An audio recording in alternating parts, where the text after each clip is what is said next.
Hello, my friend. Settle in. I'm really happy you're here with me tonight. Before we get started, this small channel keeps going only because people like you quietly choose to support it in a small way. If you hit subscribe, it will simply show up for you again. No need to search. Next time, sleep won't come. I like matters a lot too. It doesn't cost anything and lets me know these stories are worth continuing. As you get comfortable, I'd love to hear where you're tuning in from tonight. A quiet corner of Ohio. An apartment in London, the city gone silent. A home just outside Toronto, everything calm for the evening. Drop a comment and let me know. All right, love. Let your shoulders drop away from your ears the way they've probably been sitting all day without you noticing. Let's go. Before we get into it, let me just say this. One woman in tonight's story owned 11 fur coats. 11! And they did not just hang quietly in a closet. They went into cold storage like a bank vault. Forget the pillbox hat and the white gloves for a moment. Forget the poodle skirt, the chrome bumper, the postcard version of 1950s America that lives in your head. All soda fountains and picket fences. The real story of wealth in that decade does not begin on a porch. It begins, for one woman at least, in a bathroom the size of a modest apartment at 6 a.m, in a house on the north shore of Long Island, where the tile is the colour of a robin's egg, and the water pressure has been specifically engineered by a plumber, flown in from Chicago, because the lady of the house complained once that the shower in the guest wing was stronger than the one in her own. Maybe she is somebody you would recognise if I said her name, though I am not going to, because this is not really about one woman. Maybe she is somebody whose grandfather made a fortune in steel or oil or department stores, and whose husband has simply kept the machine running and added a little more chrome to it. Maybe she is 34 years old, with 2 children away at boarding school and a third still small enough to need her, on paper anyway, though the actual needing is complicated in ways we are not going to get into tonight. Maybe she is you, if you had been born in a different decade into a different bank account, with a middle name that was actually somebody's maiden name 3 generations back, chosen specifically so it would look correct on a wedding announcement in the New York Times. Here is the detail that always stops me. This woman, whoever she is, owns more coats than she has cold days to wear them in. Not coats she wears in rotation, coats assigned to specific occasions that may happen only once or twice a year. Like a coat for the opera in December and a different coat, nearly identical to the untrained eye, for the opera in February because the January one is being cleaned, or because wearing the same coat twice to the same box at the Metropolitan would be noticed. And noticed is the one thing a woman in her position cannot afford to be. That is the paradox sitting quietly under all of it. And we're going to spend the next couple of hours pulling it into the light, slowly, the way you would peel back a heavy curtain to let in just a little sun. These were, by any measure you want to use, some of the freest people who ever lived. Free from want, free from labour, free from the 1,000 small frictions that shaped everyone else's day, and at the same time, almost none of them were free to simply do what they wanted. Every hour was scheduled. Every object was chosen to say something. Every party was a performance with an audience that never stopped watching, because the audience was each other. The water pressure in that bathroom on Long Island is running now, if we're being honest about the hour. It is 6 a.m, and the house around her is silent in a particular way. A silence with money in it. The kind of quiet that comes from thick walls and good windows, and land that stretches far enough that the nearest neighbour's dog cannot be heard barking. Outside, the light over the sound is still grey and soft, that specific early colour before the sun properly commits to the day. She's standing at the sink, and there is a small dish beside the faucet holding a single fresh cake of soap, milled somewhere in France, unwrapped that very morning, because in this house, a cake of soap is never used past the point where the monogram pressed into its surface starts to blur. She dries her hands on a towel so thick it barely folds, and walks through to the dressing room, which is really a separate room entirely. Not a closet tucked behind a bedroom door, but its own chamber with its own window facing the water. The walls are lined floor to ceiling with cabinetry built specifically for this purpose, by a firm in Manhattan that does nothing else, has never done anything else, will not so much as build you a bookshelf. There are shallow drawers for gloves, each pair nested in its own compartment lined with tissue. There are glass-fronted cases for hats, dozens of them, arranged not by colour or season, but by which decade of her life they belong to, a private timeline only she can read. There is a rack that rotates on a motor, an actual electric motor, bringing dresses forward one at a time so she never has to push through a crowded rail the way a normal woman might in a normal closet in a normal house. I want to be honest with you about something. When people imagine 1950s wealth, they picture a fur coat and a string of pearls and call it a day. The truth is stranger and more specific than that, and it is the specificity that gets me every time. This is a woman who owns 11 fur coats. Not 11 furs in some loose general sense, 11 distinct coats, catalogued, insured individually with Lloyd's of London, each one photographed for the insurance file the way you might photograph a painting. There is a sable for evening, cut close to the body, the kind of coat that makes a sound when it moves, a soft, continuous whisper. There is a mink for daytime, slightly less formal, worn to lunch and to the sort of afternoon errands that in her world still require a coat that costs more than a car. There is a broadtail for the in-between seasons, a chinchilla kept almost entirely for a handful of occasions each year because chinchilla, even among furs, is understood by everyone in her circle to be a particular kind of statement, expensive in a way that borders on absurd, and worn specifically because it borders on absurd. In summer, when none of these coats can be worn, they do not simply hang in her closet gathering dust and heat. They go into cold storage. Actual cold storage, in a vault kept at a controlled temperature and humidity, sometimes at the furrier's own facility in the city, sometimes in a private vault built into the basement of the house itself, because some of these families found it faster and more discreet to simply build the cold room at home rather than have the furs transported twice a year through the streets of New York, where, frankly, anything could happen to them. I have read accounts of families who insured the transport of the furs to and from cold storage as a separate line item from the furs themselves, because the drive itself was considered a risk worth pricing. Stay with me, because the jewellery is stranger still. Somewhere in this house, behind a door that looks, if you did not know better, like an ordinary linen closet, there is a safe built into the wall, and behind that safe there is sometimes a second, smaller safe, because the belief among people of real money in this era was that a thief who found the first safe and cracked it would assume he had found everything, take what was there and leave satisfied, never suspecting a second layer existed behind or beneath the first. Inside are the pieces that never travel, a diamond necklace that has a name, not a nickname, an actual name, the way a ship or a racehorse has a name, because it was significant enough when it was purchased, or when it was inherited to be written into family correspondence and eventually into insurance documents by that name. There are pieces that come out perhaps twice a year. There are pieces that have not been worn in a decade, kept purely as an asset, valued annually by an appraiser who comes to the house rather than the other way around. Because moving jewellery of that value through a public office is its own kind of risk nobody wants to take on a Tuesday afternoon. Now I want to slow down here for a moment, because there is something worth noticing underneath all this. A necklace with a name is not really jewellery anymore. It has crossed over into something closer to a small, wearable piece of the family's identity, an object with its own biography, its own place in the story the family tells about itself. When she wears it, she's not simply putting on something beautiful. She's briefly becoming its custodian in public, responsible for it in a way that has almost nothing to do with pleasure and almost everything to do with duty.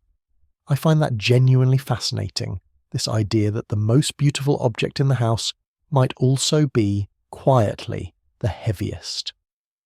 Back in the dressing room, 3 dress options are already laid out on the chaise for the day ahead, because there is a luncheon at noon, and Constance, let us call her that for tonight, though of course that is not her real name, has not yet decided which version of herself she wants to present at the table. This is a genuinely strange kind of freedom, if you think about it.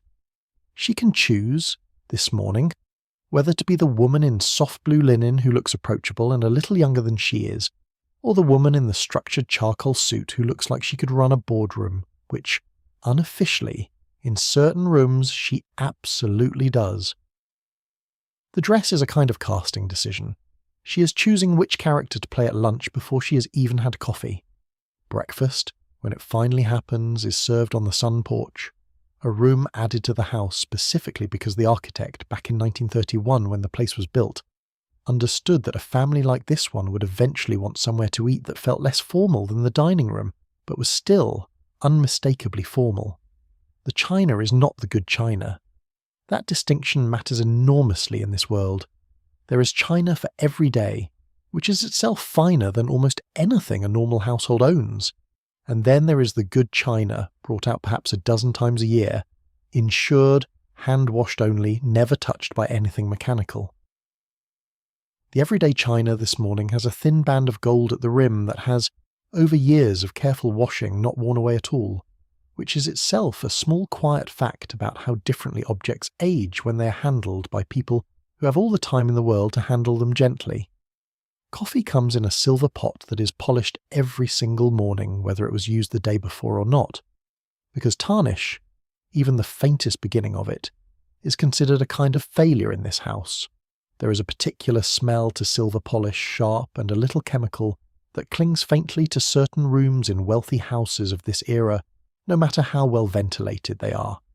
And if you had grown up visiting these homes as a child, that smell alone would tell you, before you even walked fully into the room, whose house you were in. Her husband, whom we might as well call Harold, reads 3 newspapers at the table, not one. The New York Times for the news that matters to everyone, the Wall Street Journal for the news that matters to him specifically, and a third paper, a society paper, sometimes the New York Herald Tribune's relevant pages, sometimes something more specialized, that exists to tell them both who was seen where, with whom, wearing what, and this third paper is read more carefully than the other 2 combined, because in this world, information about who attended which party is not gossip. It is intelligence.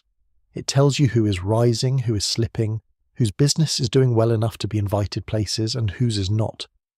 This is the part that surprises people the most when I explain it, so let me say it plainly. For a certain class of 1950s American, the guest list of a party functioned almost like a stock ticker. If a family that had been reliably present at the best events for 3 seasons suddenly stopped appearing, people noticed, and they drew conclusions, usually correct ones, about money trouble or scandal, or a business deal gone wrong. Constance reads that society column the way another woman might read her horoscope, except with considerably higher stakes and considerably better information. There is coffee, and there is grapefruit, halved and sectioned by hand so that each piece can be lifted out cleanly with a small curved spoon designed for exactly this purpose and no other. A spoon so specialized it has its own name in the silver catalogue. And there is toast that nobody actually finishes, because in this world, eating too heartily at breakfast is considered, without anyone ever quite saying so, out loud, a little bit unrefined. The plate goes back to the kitchen with most of the toast still on it, every single morning, a small silent ritual of restraint that nobody comments on because everybody in the house does exactly the same thing. Harold leaves for the city at 8:15, and I'm not going to spend much time on him tonight because his day, for all its money, is fairly ordinary in shape. An office, a driver, a lunch with men who look and sound very much like him. The truly strange and wonderful world, the one that actually defines what it meant to be filthy rich in 1954 America, belongs almost entirely to Constance and the small circle of women like her, and to the specific, elaborate machinery of leisure they built for themselves. Because leisure, it turns out, is a far more complicated thing to organise than work. For a woman like Constance, there was no such thing as unstructured time. None.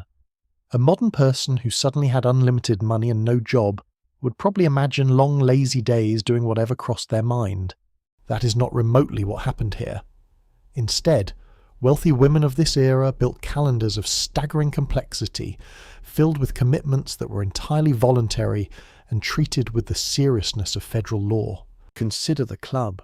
Nearly every family in Constance's world belongs to at least one country club, often two or three, and the club is not really about golf, though golf is certainly played there, endlessly, by husbands who treat a Saturday foursome with something close to religious devotion. The club is a sorting mechanism. It exists to draw a line, quietly, without ever having to say the word out loud, between people who belong and people who do not, and the admission process for a club like this one, in this era, in this part of the country, could take years. A family might apply, be sponsored by two existing members whose reputations would be quietly damaged if the applicant later embarrassed the club, wait through a formal review, and then simply wait more, sometimes for a spot to open because someone died or moved away, because many of the most exclusive clubs of the era operated on a fixed membership cap that had not changed in decades. I find this detail almost unbearably specific, and I love it for that reason. Some of the most prestigious clubs in America at this time had initiation waiting lists so long that fathers would put their infant sons' names down for membership the week they were born, understanding that by the time the boy turned 21, a spot might have finally opened up. Wealth alone could not buy you in. You needed wealth held for the correct number of years, in the correct manner, by a family whose name did not carry the wrong kind of story attached to it. For Constance, the club functions as a kind of second home, air-conditioned in a way her own house is not quite yet, because central air conditioning is still a genuine luxury in 1954, present in perhaps one home in 20 across the whole country, and rarer still outside the biggest cities. The club has it. The club always has it first. There is something almost funny about that if you sit with it, the idea that some of the wealthiest women in America were, on the hottest days of July, more comfortable at the club than in their own multi-million-dollar houses, and so the club pulled them in, day after day, not just for the golf or the swimming, but for the simple physical relief of cool air moving through a room. The luncheon Constance is attending today is, on the surface, simple. 12 women, a private dining room at the club,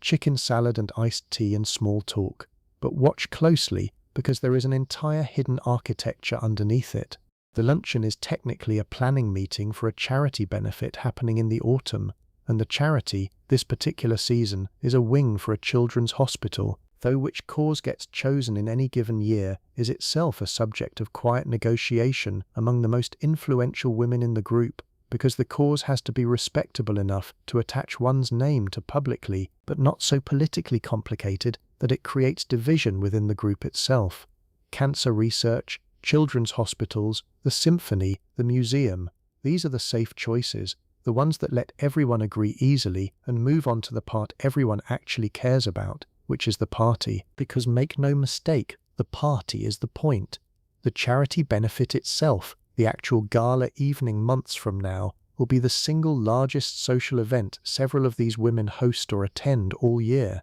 and the planning of it consumes a genuinely staggering number of hours. There will be a theme. There will be a color scheme chosen months in advance, so that flowers, tablecloths, and even, in some especially committed circles, the guests' own gown colors can be loosely coordinated without anyone actually issuing instructions, because everyone simply understands what is expected. There will be a seating chart negotiated with the delicacy of a small diplomatic summit, because seating the wrong two families at the same table, families that have a business rivalry or an old grudge or, worse, a divorce somewhere in their shared history, could genuinely ruin the evening and be discussed in hushed tones at every subsequent lunch for a full year afterward. Let me tell you about the money for a moment, because the numbers here are the kind of thing that still catches people off guard. A single formal charity ball in this world, for a guest list of perhaps 300 people, might cost the hosting committee tens of thousands of dollars to produce in 1950s currency,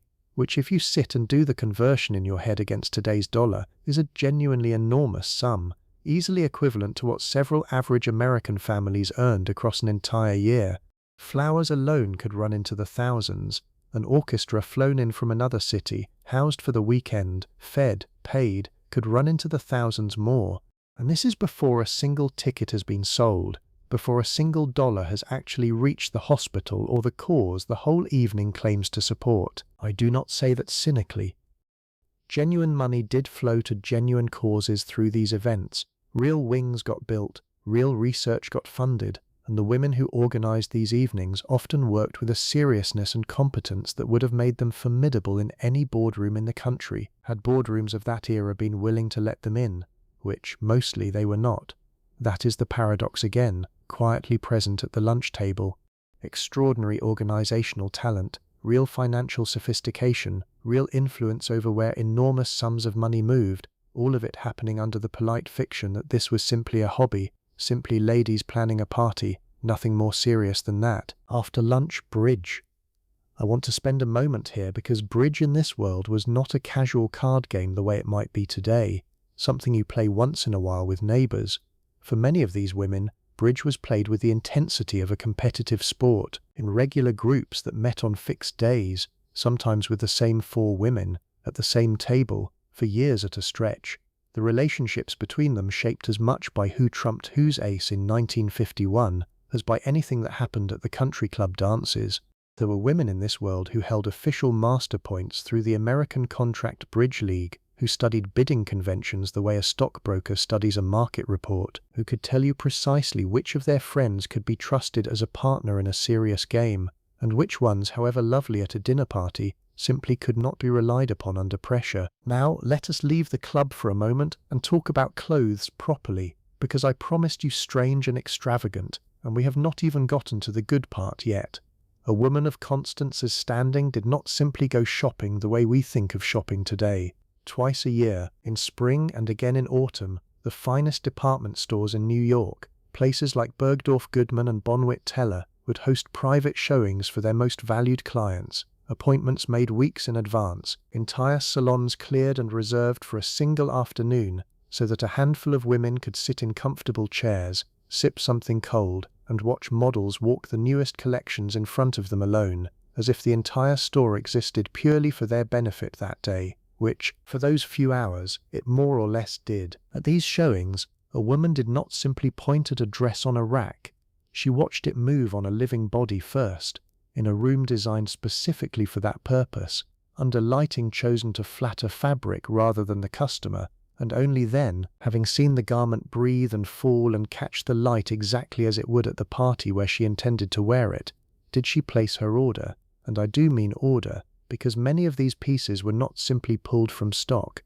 They were made to her measurements, adjusted over a series of fittings that could stretch across several weeks, a process closer to what we would now think of as bespoke tailoring than to anything resembling ordinary shopping. Here is the detail I find almost impossible to fully picture, and I have tried. Some of the wealthiest women of this decade owned what amounted to a private wardrobe archive, catalogued not casually but formally, sometimes by a woman's own secretary, with photographs or sketches of every significant gown she owned, cross-referenced against every major event she had attended, specifically so she could check, before committing to a new purchase, that she had not already worn something dangerously similar to the same circle of guests within the past 18 months or so. Repeating a gown too soon, in front of the same faces, was a real and serious social risk, discussed in the same hushed, faintly scandalized tone as a business failure. And then there is the question of what happened to last year's clothes. Because a closet, even one the size of a small apartment, does have its limits. Some pieces were quietly passed to younger relatives, beginning their own social lives. Some were donated, formally, to charitable resale efforts that in this era were themselves organized and staffed by women of exactly this same social class, running the operation with the same seriousness they brought to the charity ball committee. And some pieces, the truly significant ones, a wedding gown, a gown worn to a presidential inaugural ball, a dress photographed for a major magazine, were simply kept forever, wrapped, boxed, stored in cedar-lined rooms built for precisely this purpose, treated less like clothing and more like small pieces of family archive, waiting for a daughter or a granddaughter who might, decades later, want to see exactly what her grandmother looked like on the night that mattered. Jewelry shopping followed an entirely different rhythm, slower, quieter, conducted less through showings and more through relationships with specific dealers and specific houses. Cartier, Van Cleef and Arpels, Harry Winston, men who might call a client directly, privately, when something extraordinary came into the shop, a stone of unusual size or clarity. Before it was ever shown to the general public, these calls were themselves a form of social currency, being telephoned first, ahead of a rival family, when a magnificent emerald arrived from South America, was its own quiet victory, one that might never be spoken aloud, but was nonetheless understood, felt, filed away by everyone involved. Let us talk about beauty for a moment, because the rituals here are stranger than people expect, and some of them will make you smile, and one or two of them might make you wince a little, though nothing tonight is going to be unpleasant, I promise you that. This is simply a world where the maintenance of a certain appearance was treated as seriously as the maintenance of a great house or a great fortune, because in a sense it was understood to be exactly that, an asset requiring upkeep. Once a week, sometimes twice, Constance visits a woman named, let us say, Madame Renard, though half the beauty specialists serving wealthy New York women in this era adopted some version of a European name, whether or not they were actually European,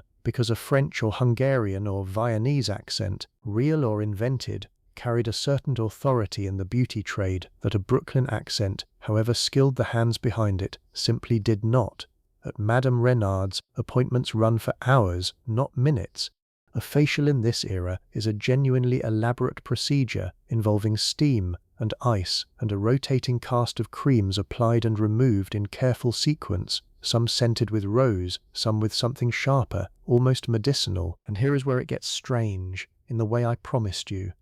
Some of the treatments fashionable among wealthy women in this decade sound, by today's standards, almost bizarre. There were facials built around fresh cream and honey, warmed slightly and left on the skin until it tightened. There were treatments using placental extract, marketed as a rejuvenating ingredient and taken with complete seriousness by women who could afford literally anything else on the market, and chose this specifically because word had spread, quietly, at exactly the kind of lunch we just left, that it produced results.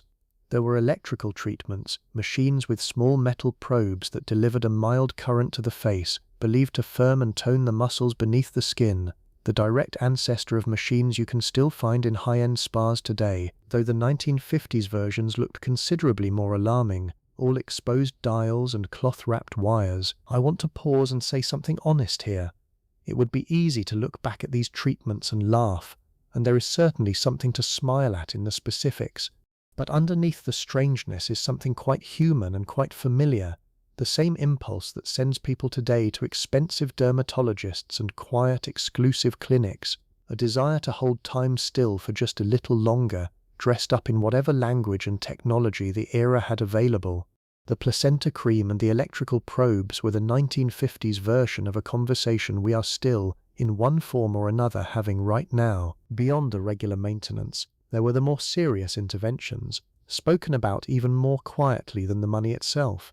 Cosmetic surgery existed in this decade, performed by a small number of surgeons in New York and Los Angeles, who were beginning to specialize almost entirely in facial procedures for a wealthy clientele, though the entire subject was wrapped in a discretion so total that women who had procedures done would sometimes disappear from the social calendar for a period of weeks, explained to friends as a rest at a spa or a visit to a relative, the true reason known only to a very small circle, sometimes not even to the woman's own husband, until the results were impossible to hide. And then there is the matter of weight, which I am going to touch briefly and carefully, because this is a subject that deserves gentleness rather than detail. The ideal body shape for a wealthy woman of this decade was slim through the waist, structured, held in place as much by foundation garments engineered with genuine mechanical precision as by diet alone. Girdles and long-line bras of this era were built by companies employing actual engineers, using boning and elastic panels designed to redistribute the body's shape the way a corset had done a century before, only now marketed with the language of comfort and modern science rather than restriction. Whole rooms in department stores were devoted to fitting these garments correctly, staffed by specialists trained to measure and adjust with the seriousness of a tailor cutting a suit. Let us step outside for a moment and look at the house itself, because I have been keeping you inside the dressing room and the sun porch, and the house deserves its own attention. This is a decade of a very particular kind of American architecture, one that borrowed heavily from European tradition while insisting at every turn on being unmistakably modern and unmistakably new. The house on the North Shore that we started in tonight was built in the early 1930s in a style the family's architect called, at the time, Georgian Revival, all symmetrical brick and white trim and a fanlight window over the front door that photographs beautifully in the low autumn light, and by 1954 it has been updated twice, once to add the sun porch, once more significantly to add central air conditioning to the main rooms, a renovation that took the better part of a summer, and required at one point a specialist flown in from a manufacturer in the Midwest because the local contractor had genuinely never installed a system of this scale in a private residence before. Some families in this world, especially in places like Newport and Palm Beach, lived in houses that made this Long Island estate look almost restrained by comparison. There were mansions along Ocean Drive in Newport, with more square footage than a small hotel, ballrooms built for parties of 400 people, marble imported specifically from quarries in Italy that had in some cases also supplied stone for actual palaces on the other side of the Atlantic. There were houses in Palm Beach designed with entire wings that stood empty 11 months of the year, opened only for the brief, intense social season each winter when New York's wealthiest families relocated south almost entirely, following the sun and each other in a migration as fixed and predictable as any flock of birds. I find something genuinely strange and a little moving in that image, if I am honest with you. These enormous, beautiful houses, staffed and maintained and heated and cooled year-round, standing mostly empty, waiting for months at a stretch, for a season that might last only 6 or 8 weeks, existing the rest of the year purely as a kind of held breath. Inside, the decorating followed rules almost as strict as the ones governing a woman's wardrobe. There were decorators, real professionals with real reputations, some of them becoming almost as socially prominent as their clients, hired not simply to choose furniture, but to construct an entire visual identity for a family, a look that would be instantly recognizable and, ideally, slightly enviable to every guest who walked through the door. Rooms were designed around a single dominant color that might not be repeated in any other room in the house, a pale celadon green in the drawing room, a deep chestnut brown in the library, a soft coral in a guest bedroom reserved for a particular sister-in-law who was known to love that color, a small personal touch that cost a great deal of money to execute and would likely be noticed by exactly one person, which was, in its own way, entirely the point. Art on the walls in this world was not decoration in the ordinary sense. It was a second, quieter form of the same social calculus that governed the jewelry and the gowns. A family might own an actual, significant painting, something by a recognized European master, hung not in a museum, but in a private hallway where perhaps 24 people a year would ever see it, and its presence there, unremarked upon, casually lit, was itself a form of communication understood perfectly by every guest who passed beneath it and said absolutely nothing about it out loud. The most extraordinary detail I have come across, and I still find it almost unbelievable every time I think about it, involves the swimming pools built for some of the wealthiest families of this era. Ordinary in-ground pools were increasingly common by the 1950s even among upper-middle-class families with modest means, so for the truly wealthy, an ordinary pool would not do. There were pools heated year-round in climates that saw genuine winter, at a fuel cost that would have covered an average family's entire annual household budget many times over. There were pools tiled not in ordinary blue but in imported mosaic, sometimes depicting family crests or initials on the pool floor itself, visible only from above or from beneath the water. A piece of art nobody standing at ground level would ever actually see clearly, made anyway, purely because it could be. Now, let us talk about the toys, because I did promise you extravagance, and there is a particular category of 1950s wealth that lived almost entirely in the driveway, the marina, and for a small handful of families, the private airstrip. Cars in this decade were changing faster than almost any other consumer object in American life, growing longer, lower, more heavily chromed with each passing model year, and for a family like Constance and Harold's, the car was never simply transportation. It was a rolling announcement, updated annually, of exactly where the family stood. Harold's car, a large, dark green sedan built by one of the most expensive American manufacturers of the era, is replaced almost every single year. Not because the previous year's model has broken down or worn out in any meaningful sense, but because driving last year's car past a certain point in the calendar begins to suggest, however unfairly, that money might be tight, and that suggestion, however untrue, is worth avoiding at almost any cost. There is a European sports car as well, kept mostly for weekends, a low, growling thing imported at considerable expense, and expense again for parts and servicing, since the nearest mechanic who actually understood its engine might be over an hour away in the city and had to be paid handsomely simply to keep a small stock of the correct parts on hand at all. Down at the yacht club, the real theatre begins. A yacht in this world was rarely used, in the way you might imagine, for actual long ocean voyages. Far more often, it existed as a floating extension of the same social world we have already spent an hour inside, moored, polished, crewed, ready to be boarded for an afternoon sail around the Sound, with 6 or 8 guests aboard, cocktails poured on deck in the late afternoon light. The largest of these yachts, owned by a small handful of the truly wealthiest families in this world, ran well over 100 feet in length, required a professional captain and a permanent crew, and cost in upkeep alone more each year than most American families would earn across an entire decade. And then, rarer still, there were the private airplanes, a genuine novelty even among the very rich in 1954, since commercial aviation itself was still relatively new, and private ownership of an aircraft was largely confined to businessmen who used the plane primarily for their own companies,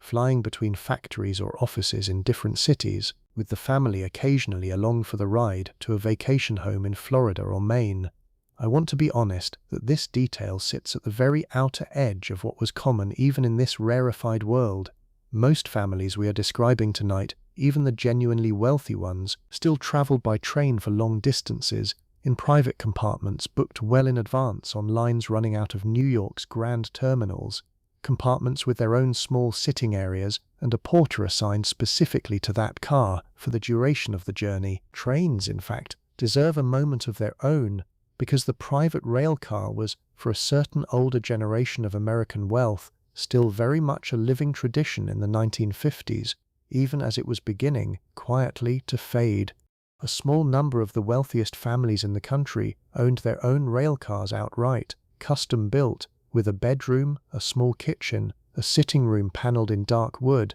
and these cars would be attached to the back of a scheduled train for a journey and detached again at the destination, sitting on a siding sometimes for days at a time while the family conducted their business or their vacation nearby, the car itself functioning as a small private hotel room that happened to be capable of crossing an entire continent. Travel abroad followed its own elaborate calendar, and here is something that surprises people. In 1954, crossing the Atlantic by airplane was possible but still relatively rare among the wealthy, uncomfortable, loud, and considered by many of the old families to be faintly undignified, a little too fast, a little too modern, lacking the proper sense of occasion. The ocean liner was still, for this crowd, very much the preferred way to cross, and a crossing on one of the great ships, the Queen Mary, the Queen Elizabeth, the United States, which had just entered service that same year and immediately captured the speed record for the fastest Atlantic crossing ever made,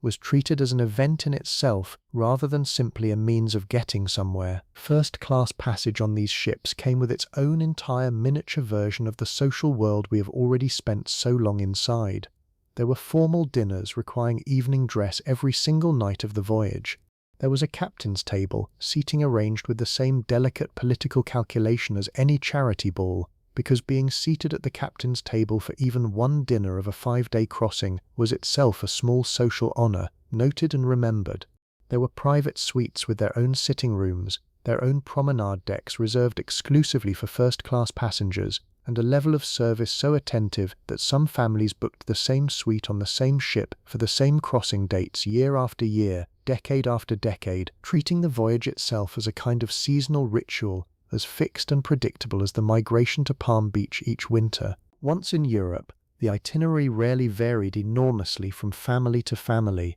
London for the social season, with its own dense calendar of formal events that an American family of sufficient standing might, with the right introductions, be invited to join. Paris for clothes, obviously, direct visits to the couture houses whose collections had previously only been seen second-hand at those private showings back in New York, and often, for families with a taste for something quieter, a stretch of weeks at a specific hotel on the French or Italian coast, the same hotel, sometimes the same suite, booked annually. The hotel remembering a family's preferences from one year to the next, with the kind of continuity that made the whole experience feel less like travel and more like visiting a second seasonal home they simply did not own. Winters, as I mentioned, belonged largely to Florida, though a smaller, specific subset of this world went further south still, to Havana, which in the years just before the Cuban Revolution was an enormously popular destination for wealthy Americans, its casinos and nightclubs offering a kind of glamorous, slightly illicit energy that felt genuinely different from the more restrained world of a Palm Beach country club. There were gambling rooms in Havana hotels that catered specifically to an American clientele, floor shows with elaborate costumes and orchestras, and a general sense, for the Americans who traveled there, of being somewhere both luxurious and a little bit forbidden, a combination that proved, for a certain kind of guest, almost irresistible. Closer to home, a newer destination was just beginning to pull at the same crowd. A small desert town in Nevada where gambling had been legal for over 2 decades, but had only recently begun attracting genuinely wealthy visitors in significant numbers, drawn by new hotels being built along a stretch of highway outside the city center, hotels with swimming pools and headline entertainers, and a level of polish that increasingly rivaled anything in Havana or Palm Beach. Las Vegas in 1954 was still in a sense finding its final shape, but the wealthy families of the era who visited early were, without fully realizing it, watching the birth of what would become one of the defining leisure destinations of the entire second half of the century. Let us talk about debutante season now, because if there is one institution that captures the strange, elaborate theatre of this entire world in a single event, it is this one. A debutante ball existed, on its surface, to introduce a young woman of a certain family to society, a formal announcement that she was now of an age to be courted, to attend adult events, to be considered, eventually, for marriage into a family of comparable standing. Underneath that surface, it was something closer to a coordinated citywide production involving months of preparation, staggering sums of money, and a level of anxiety on the part of both the young woman and her mother that could rival anything in modern life. Picture Constance's own daughter, 16 turning 17 that autumn, and imagine the year leading up to her formal debut. There are dancing lessons, private ones, beginning sometimes years in advance, because a debutante is expected to move through a formal evening of dancing with a poise that does not look rehearsed even though it absolutely is. There are etiquette lessons covering everything from how to be introduced to an older woman of higher social standing, to the precise, almost choreographed sequence of who curtsies to whom, and in what order, at a formal presentation, rules so specific and so regionally variable that a debutante moving between, say, a Boston presentation and a Charleston one might genuinely need to learn 2 slightly different sets of rules. And then there is the gown, which deserves its own moment of attention, because a debutante gown was often the single most expensive dress a young woman would ever wear until her wedding day, sometimes more expensive even than that, since a debut gown had to announce not just the daughter's arrival into society, but, implicitly, her family's continued standing and resources. White, almost always in this era, full-skirted, often requiring yards upon yards of silk or tulle, fitted over weeks of alterations by the same specialized dressmakers who handled the mother's own couture, the whole garment sometimes so structurally elaborate, with boning and crinoline beneath the skirt, that the young woman wearing it needed practice, simply learning to sit down in it gracefully without the whole architecture shifting visibly out of place. The ball itself, in the grandest versions, could easily rival a state dinner in scale and formality. There would be an orchestra, sometimes a genuinely famous one, hired for the evening at enormous expense. There would be flowers by the thousands, entire ballrooms transformed overnight by florists working through the previous night and into the early morning hours to have everything perfect before the first guests arrived that evening. There would be a receiving line, the debutante and her parents standing for what could be an hour or more, greeting each guest individually by name, a physical endurance test disguised as a social nicety. And there would be the presentation itself, the debutante's formal walk or curtsy before the assembled guests, sometimes escorted by her father, sometimes preceded by a formal announcement read aloud by a designated master of ceremonies, a moment lasting perhaps 90 seconds in total that the entire preceding year of preparation had been aimed toward, precisely. I want to say something gentle here, because underneath all the lace and the orchestras, there is a genuine human weight to this ritual that is easy to miss if you only look at the surface glamour. For the young women going through it, a debut was not simply a party. It was, whether anyone said so plainly or not, an evaluation, a public presentation of their worth on a marriage market that, for all the modernity of 1954 America, still operated by rules that would have been perfectly recognizable to a woman a century earlier. The dress, the dancing lessons, the careful management of which young men were invited and seated where, all of it existed in service of outcomes that mattered enormously to a family's future, and a debutante herself, however genuinely enjoyed the evening might have been, carried that weight quietly along with the tulle and the white gloves. Some debutante seasons in the largest cities culminated not in a single ball, but in an entire sequence of them, a genuine season running from autumn into the following spring, with a young woman attending dozens of formal dances across several months, each one requiring its own gown, or at minimum its own careful variation on gowns already owned,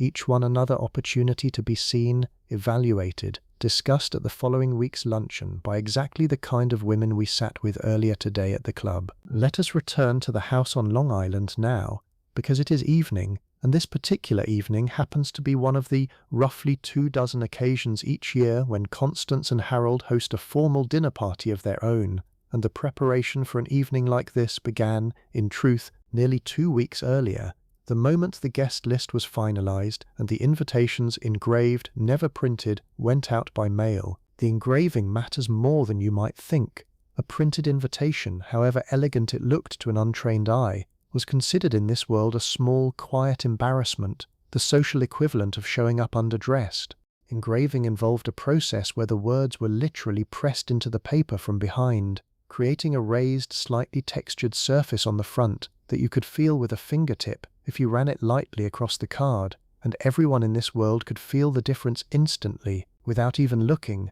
simply by touching the invitation in their hand. 12 names for a seated dinner,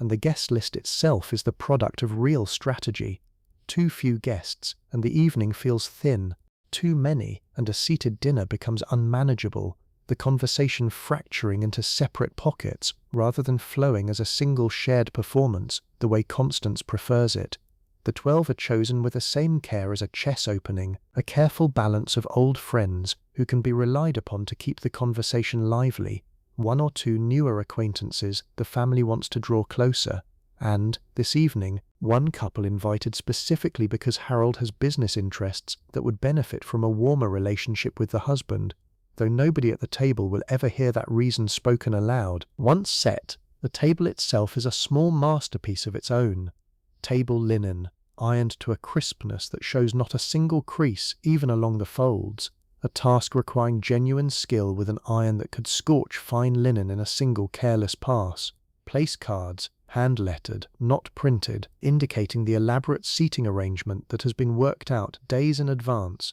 alternating men and women around the table, husbands never seated beside their own wives, a rule so consistently followed across this entire social world that breaking it would itself be noticed and discussed. Silver polished until it holds a reflection sharp enough to see your own face bent slightly across the bowl of a spoon. Crystal glasses in 4 separate sizes at each place setting, 1 for water, 1 for white wine, 1 for red, 1 for champagne, because a formal dinner in this world might move through as many as 5 separate wines across the course of a single evening, each one chosen specifically to complement the course it accompanies. Tonight's menu runs to 6 courses, though nobody would ever call it 6 courses out loud. That would sound almost boastful. There is a clear soup to begin, served in shallow bowls so delicate that the kitchen keeps two full sets in case one is chipped during a large dinner and the mismatch would be noticed by a sharp-eyed guest.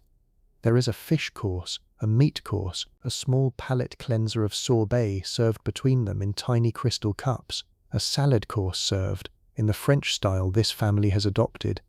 after the main course rather than before it, and finally dessert, something elaborate, a moulded confection or a towering meringue that the kitchen has been building in stages since early that morning. Cocktails come first, in the drawing room, beginning promptly at 7 for an 8 o'clock dinner, and this hour matters enormously because the cocktail hour is where the actual social work of the evening truly happens. This is when alliances are tested, when a subtle question about a family's finances can be asked and answered without either party ever directly naming the subject, when a young man being quietly considered as a match for someone's daughter can be observed at length, laughing, drinking, revealing his character in the unguarded way that only an hour of conversation and gin can produce. Harold makes the martinis himself tonight, a small performance he enjoys, very dry, stirred rather than shaken, despite what popular fiction of the era might suggest, garnished with a single olive speared on a silver pick that has been in the family for 3 generations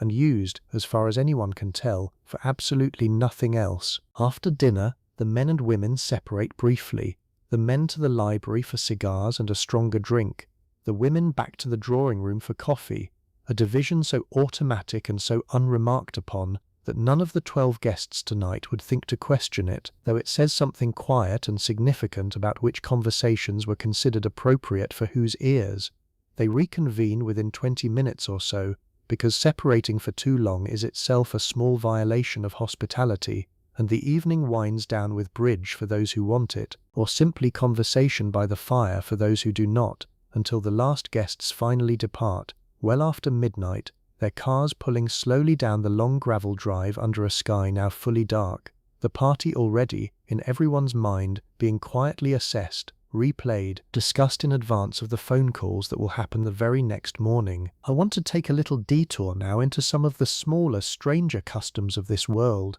the ones that rarely make it into movies or magazines, because these are often the details that surprise people most, the little rituals so specific and so consistently followed that they reveal, better than any grand ball ever could, just how thoroughly wealth in this era structured even the smallest gestures of daily life. Take the calling card.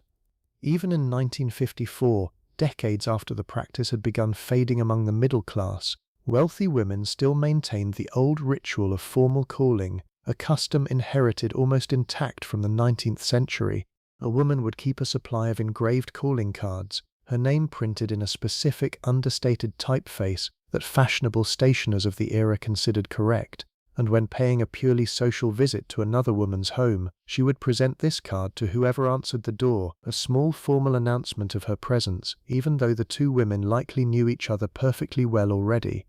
If the lady of the house was not receiving visitors that particular afternoon, the card would simply be left, a record that the visit had been attempted, properly, according to form, and the recipient was then expected to return the gesture within a set and generally understood window of time, a silent correspondence of cardboard rectangles moving quietly back and forth across a neighborhood, tracking who owed whom a visit with the precision of a ledger. Stationery itself deserves its own moment, because a woman's personal writing paper was chosen with nearly as much care as her jewelry. The correct paper was heavy, sometimes with a slight texture, monogrammed or crested in a specific ink color that a woman might use consistently for her entire adult life, so that friends receiving a letter could recognize her hand before even opening the envelope, simply from the particular shade of blue or gray ink pressed into the corner. Thank you notes were not optional in this world, not casual afterthoughts dashed off if time allowed. A guest who attended a dinner party and failed to send a handwritten note within a matter of days, addressed correctly, in the correct tone, was noted, quietly, and the failure remembered longer than most people would expect. White gloves deserve a mention too, because their use in this era was governed by a set of rules so specific that entire etiquette columns in women's magazines were devoted to explaining them. Short gloves for daytime, long ones reaching past the elbow for formal evening wear. Gloves removed at the dinner table, but never, under any circumstances, left visibly balled up beside the plate, always folded neatly and set to the side. A woman shaking hands while wearing gloves outdoors was perfectly correct. A woman doing the same indoors, in someone's home, was considered a small breach, the kind of mistake that would not be corrected aloud, but would absolutely be noticed. And then there is the matter of monogramming, which in this world extended to a genuinely startling range of objects. Not simply the stationery and the handkerchiefs you might expect, but towels, bed linens, silver, luggage, even, in some of the more thoroughly monogrammed households, the small leather cases used to store playing cards for an evening of bridge. A set of monogrammed towels given as a wedding gift was considered a genuinely thoughtful personal present, despite being, on its face, simply a towel with 3 letters stitched into the corner, because the monogram transformed an ordinary object into something specifically, permanently theirs, a small daily reminder, every single morning, of exactly whose house this was and whose life was being lived inside it. There was also in this world an entire quiet science around correspondence and thank you gifts following any significant social occasion, a set of unwritten rules dictating precisely what kind of gift was appropriate for what kind of favor, delivered by what means, within what window of time. A hostess gift for a dinner party might be flowers, sent ahead of time rather than carried in hand, because arriving with flowers in hand meant interrupting the final preparations at the worst possible moment. Champagne was acceptable, a box of the correct chocolates was acceptable. Anything too personal, too intimate, or, worse, anything that could be interpreted as showing off was to be avoided entirely, a genuinely delicate needle to thread that every woman in this world had, by the time she reached Constance's age, threaded so many times it had become second nature, invisible even to herself. Let us move forward a few months now, into December, because Christmas in this world was its own entire production, planned with the same seriousness as a charity ball, and stretched in practice across the better part of 6 weeks. The tree itself was rarely a modest affair. In the largest houses, the main tree stood in an entrance hall, or a great room, with ceilings tall enough to accommodate something genuinely enormous, sometimes cut specifically to order from a supplier who understood exactly what height and shape a particular family's hall required. Delivered days in advance, and left standing bare while the household prepared for the actual decorating, an event that in some families was treated as a small occasion in itself, with children and grandchildren gathered for an afternoon, hot chocolate served in the good cups just this once, ornaments unwrapped from tissue paper that had protected them since the previous January, some of them genuinely old, brought over originally from Germany or Austria by a grandmother 2 generations back. Glass so delicate that breaking one felt, in the moment, like a genuinely significant loss. Gift-giving in this world operated on a scale that would seem, by ordinary standards, almost absurd, and the strangeness was not simply in the value of individual gifts but in their sheer number. A woman like Constance might exchange presents not only with her immediate family, but with an extended web of friends, business associates and social connections that could easily run into several dozen names, each one requiring a gift chosen with some individual thought, wrapped beautifully, often by a specialist gift wrapping service some of the finer department stores offered specifically during the holiday season, since a poorly wrapped gift, however generous its contents, reflected badly on the giver in ways that mattered. Jewelry as a Christmas gift between husband and wife was common enough at this level of wealth to be almost expected rather than surprising, and here is a detail that always strikes me as genuinely poignant in a strange way.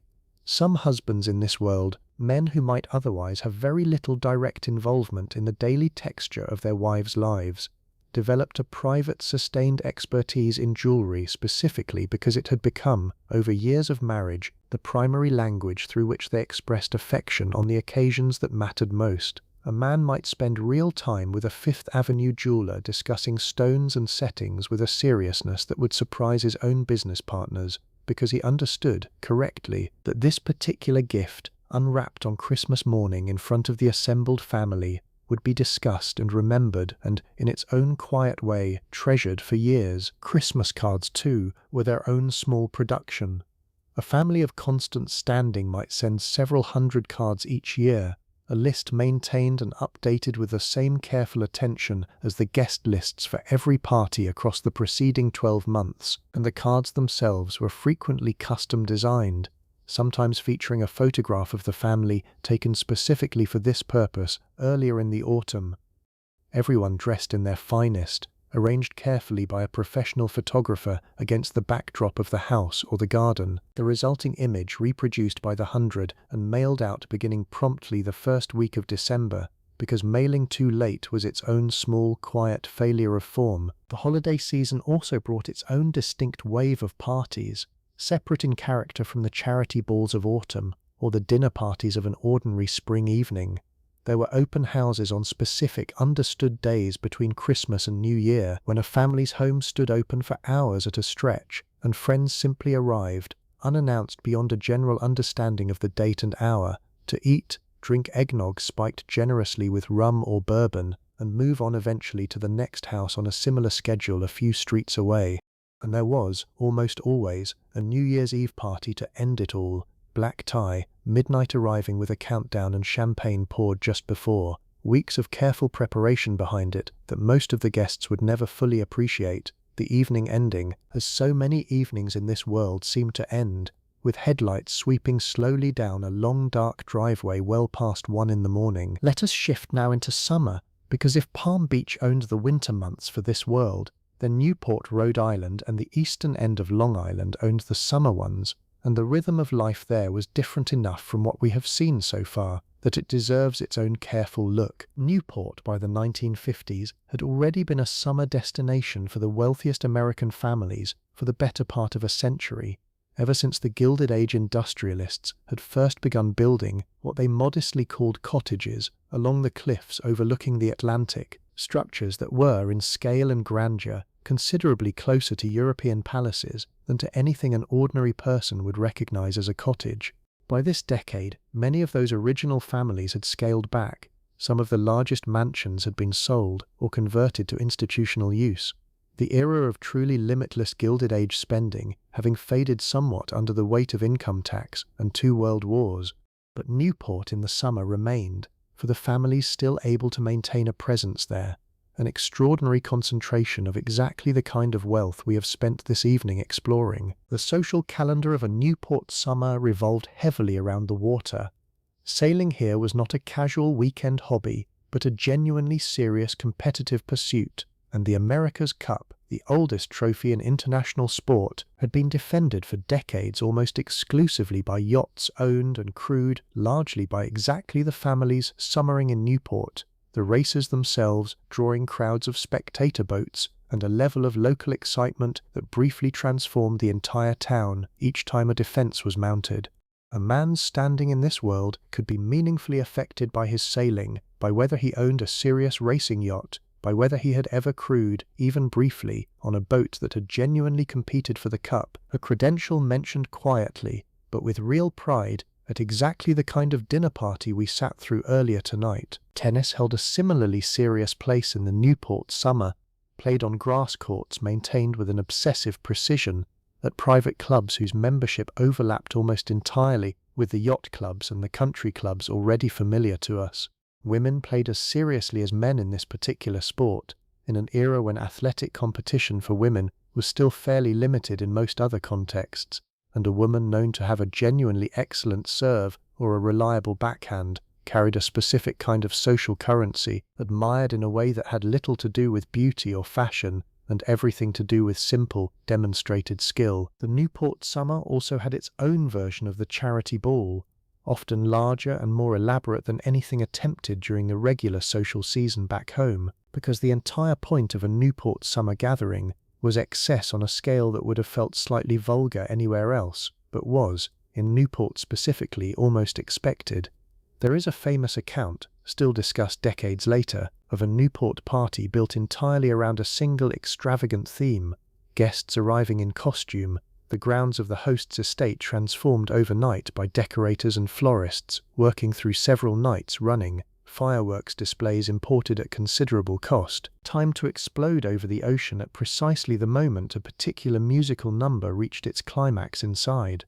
These parties were not simply enjoyed, They were discussed, analysed, and quietly ranked against one another for years afterward, a kind of ongoing competition that everyone participated in and nobody would ever admit to taking quite so seriously. Further along the coast, a newer summer colony was beginning to establish itself with real momentum by the 1950s, out on the eastern end of Long Island, in villages like Southampton and East Hampton, quieter and somewhat less rigidly formal than Newport, but drawing an increasingly overlapping crowd of the same families, often the younger generation of exactly the people we have already met tonight, building their own summer houses slightly apart from their parents' more established world, developing their own slightly looser rituals around beach clubs and clam bakes that still, underneath the relaxed surface, carried nearly the same careful social calculation as everything else in this world. Let us go somewhere different for a while, upstate, to a small city in New York that transformed itself completely for a few weeks every August,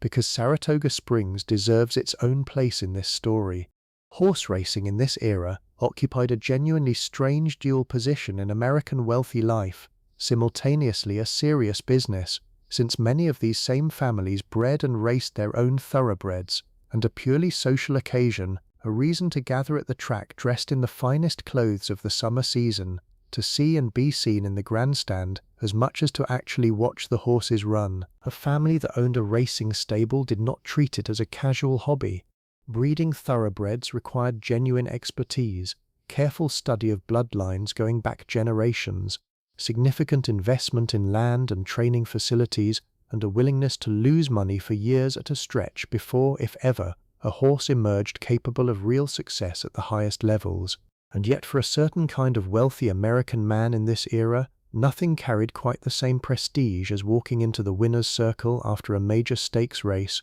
his own colours on the jockey's silks, his own family name printed in the race day program, a form of public triumph available to almost nobody else in his social world, since even the grandest charity ball or the most beautiful Newport house could not offer quite the same clean, public, undeniable moment of victory that a horse crossing the finish line first provided. The women's role at the track was, characteristically for this world, wrapped tightly around fashion. Saratoga in August meant an entirely separate wardrobe consideration, hats specifically, because hat fashion at a major race meeting had its own serious tradition, wide-brimmed, elaborately trimmed, competing quietly with every other hat in the grandstand for attention, in a display that was, in its own way, every bit as calculated as the horses' bloodlines. A woman might have a specific milliner she used exclusively for race day hats, ordering something new each summer specifically for this handful of August afternoons, an expense that made sense to absolutely nobody outside this particular world, and perfect sense to everybody inside it. Betting, too, carried its own etiquette.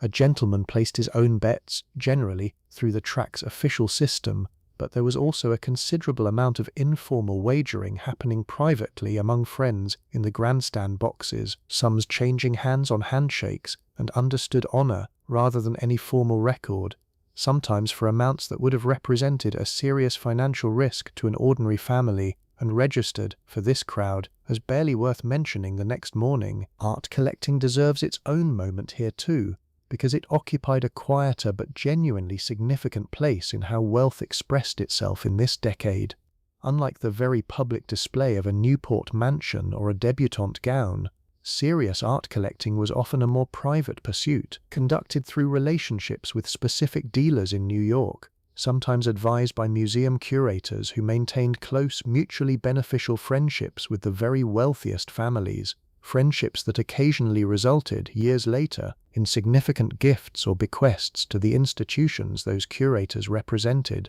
A collector in this world might spend years pursuing a single painting, corresponding quietly with a dealer in Europe, negotiating a price that would never be discussed openly, the eventual acquisition hung in a private hallway, with the same understated confidence we already noticed in Constance's own home, communicating everything and announcing nothing. Wine deserved similar quiet expertise. A serious cellar, built into the basement of a large house, and maintained at careful temperature and humidity, might hold several thousand bottles, some laid down decades earlier, waiting for a specific anniversary or occasion still years in the future, the whole collection catalogued and periodically reviewed by a husband who took genuine scholarly pleasure in understanding vintages and regions the way another man might study stock reports. Serving the correct wine with the correct course at a dinner party was not incidental. It was, in its quiet way, another performance of taste and knowledge,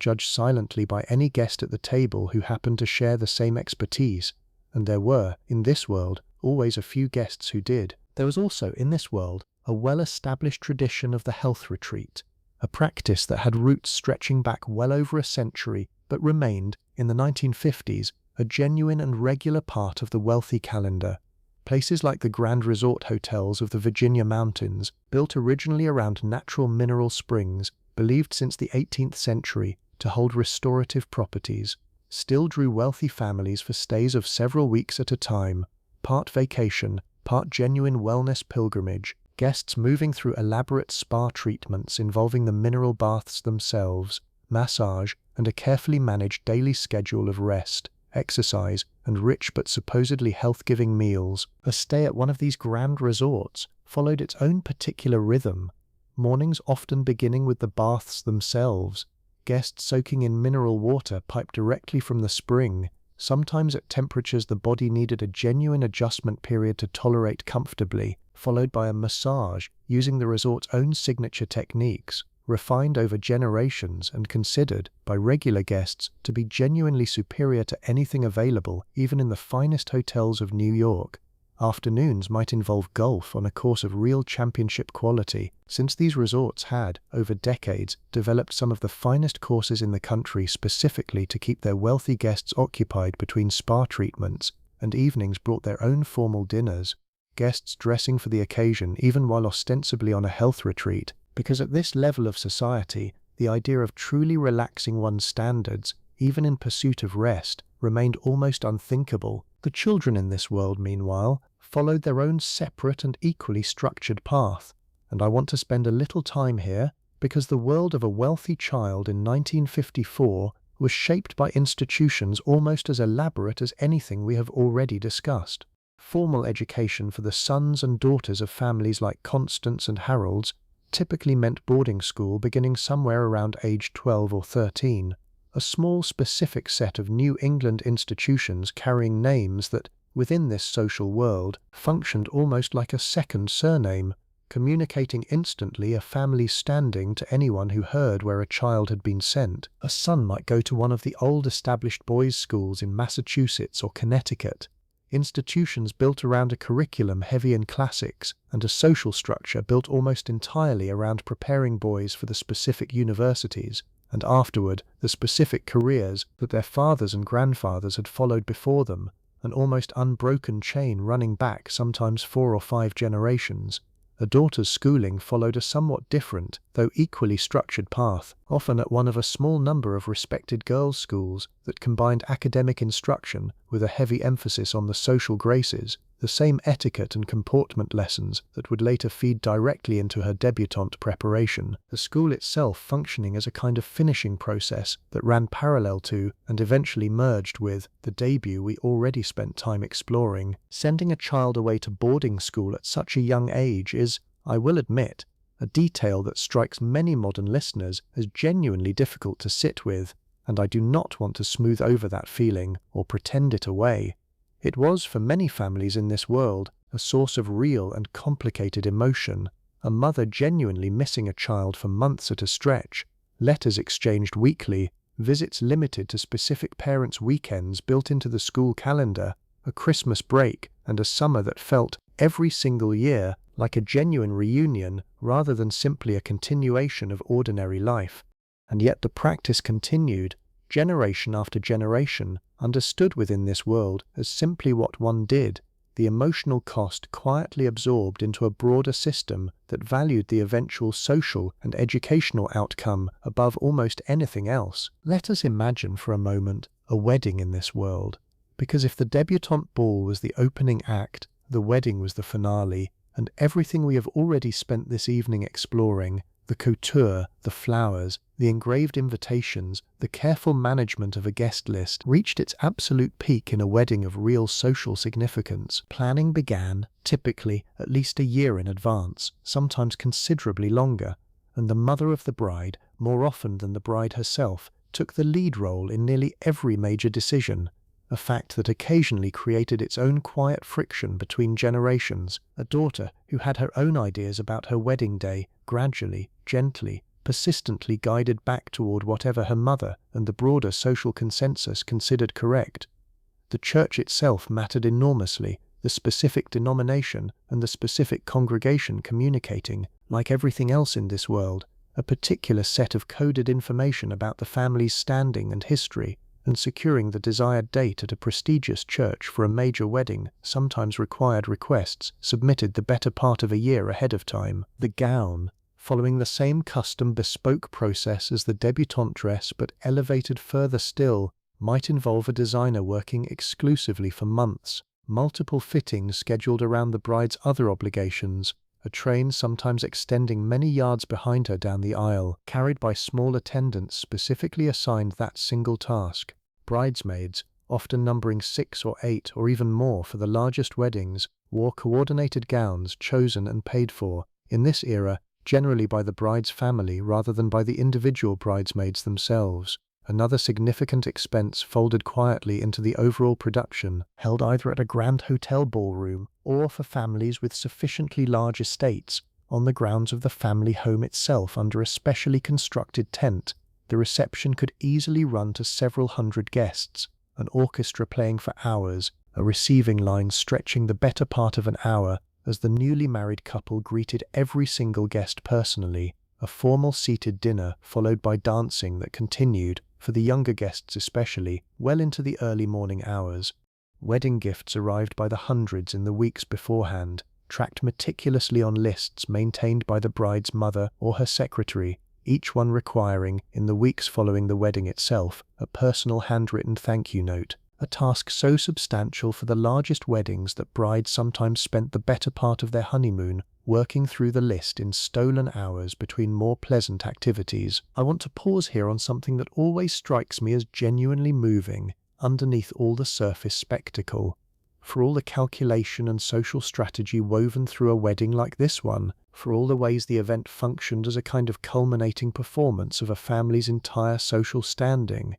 there remained at its center 2 young people who were presumably genuinely in love, or at least hoped to be, standing at the front of an enormous church full of people they mostly knew only distantly, making promises to each other that had nothing at all to do with china patterns or guest lists, or the correct engraving on an invitation. The machinery around the wedding was vast and strange and, by any ordinary measure, wildly excessive.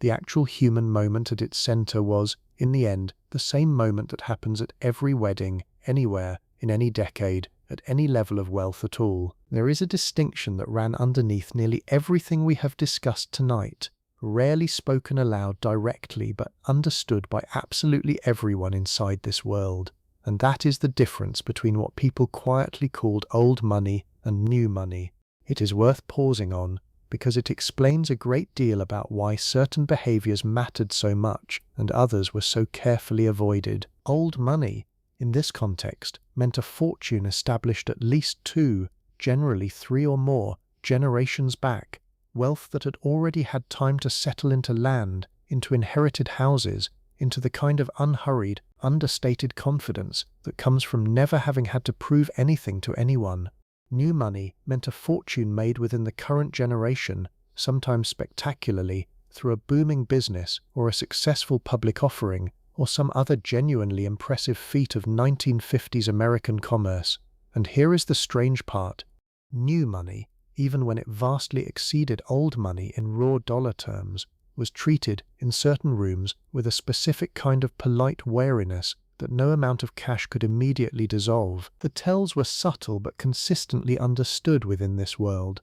A new money family might build a house that was technically more expensive and more impressively appointed than an old money family's more modest inherited estate, and yet the old money house, slightly worn at the edges in places, furniture inherited rather than freshly purchased, would carry a kind of unspoken authority the newer house simply could not match, at least not for another decade or two. New money families sometimes overcorrected, dressing a little too formally for casual occasions, displaying wealth a little too directly, in ways that old money families, secure in a status they had never had to actively demonstrate, would quietly notice and, among themselves, gently mock. And yet the two worlds were increasingly intertwined by the 1950s, whether the old families fully liked it or not, because business success in post-war America was creating new fortunes faster than the old aristocratic bloodlines could naturally absorb them, and a shrewd new money family, patient enough to play the long game,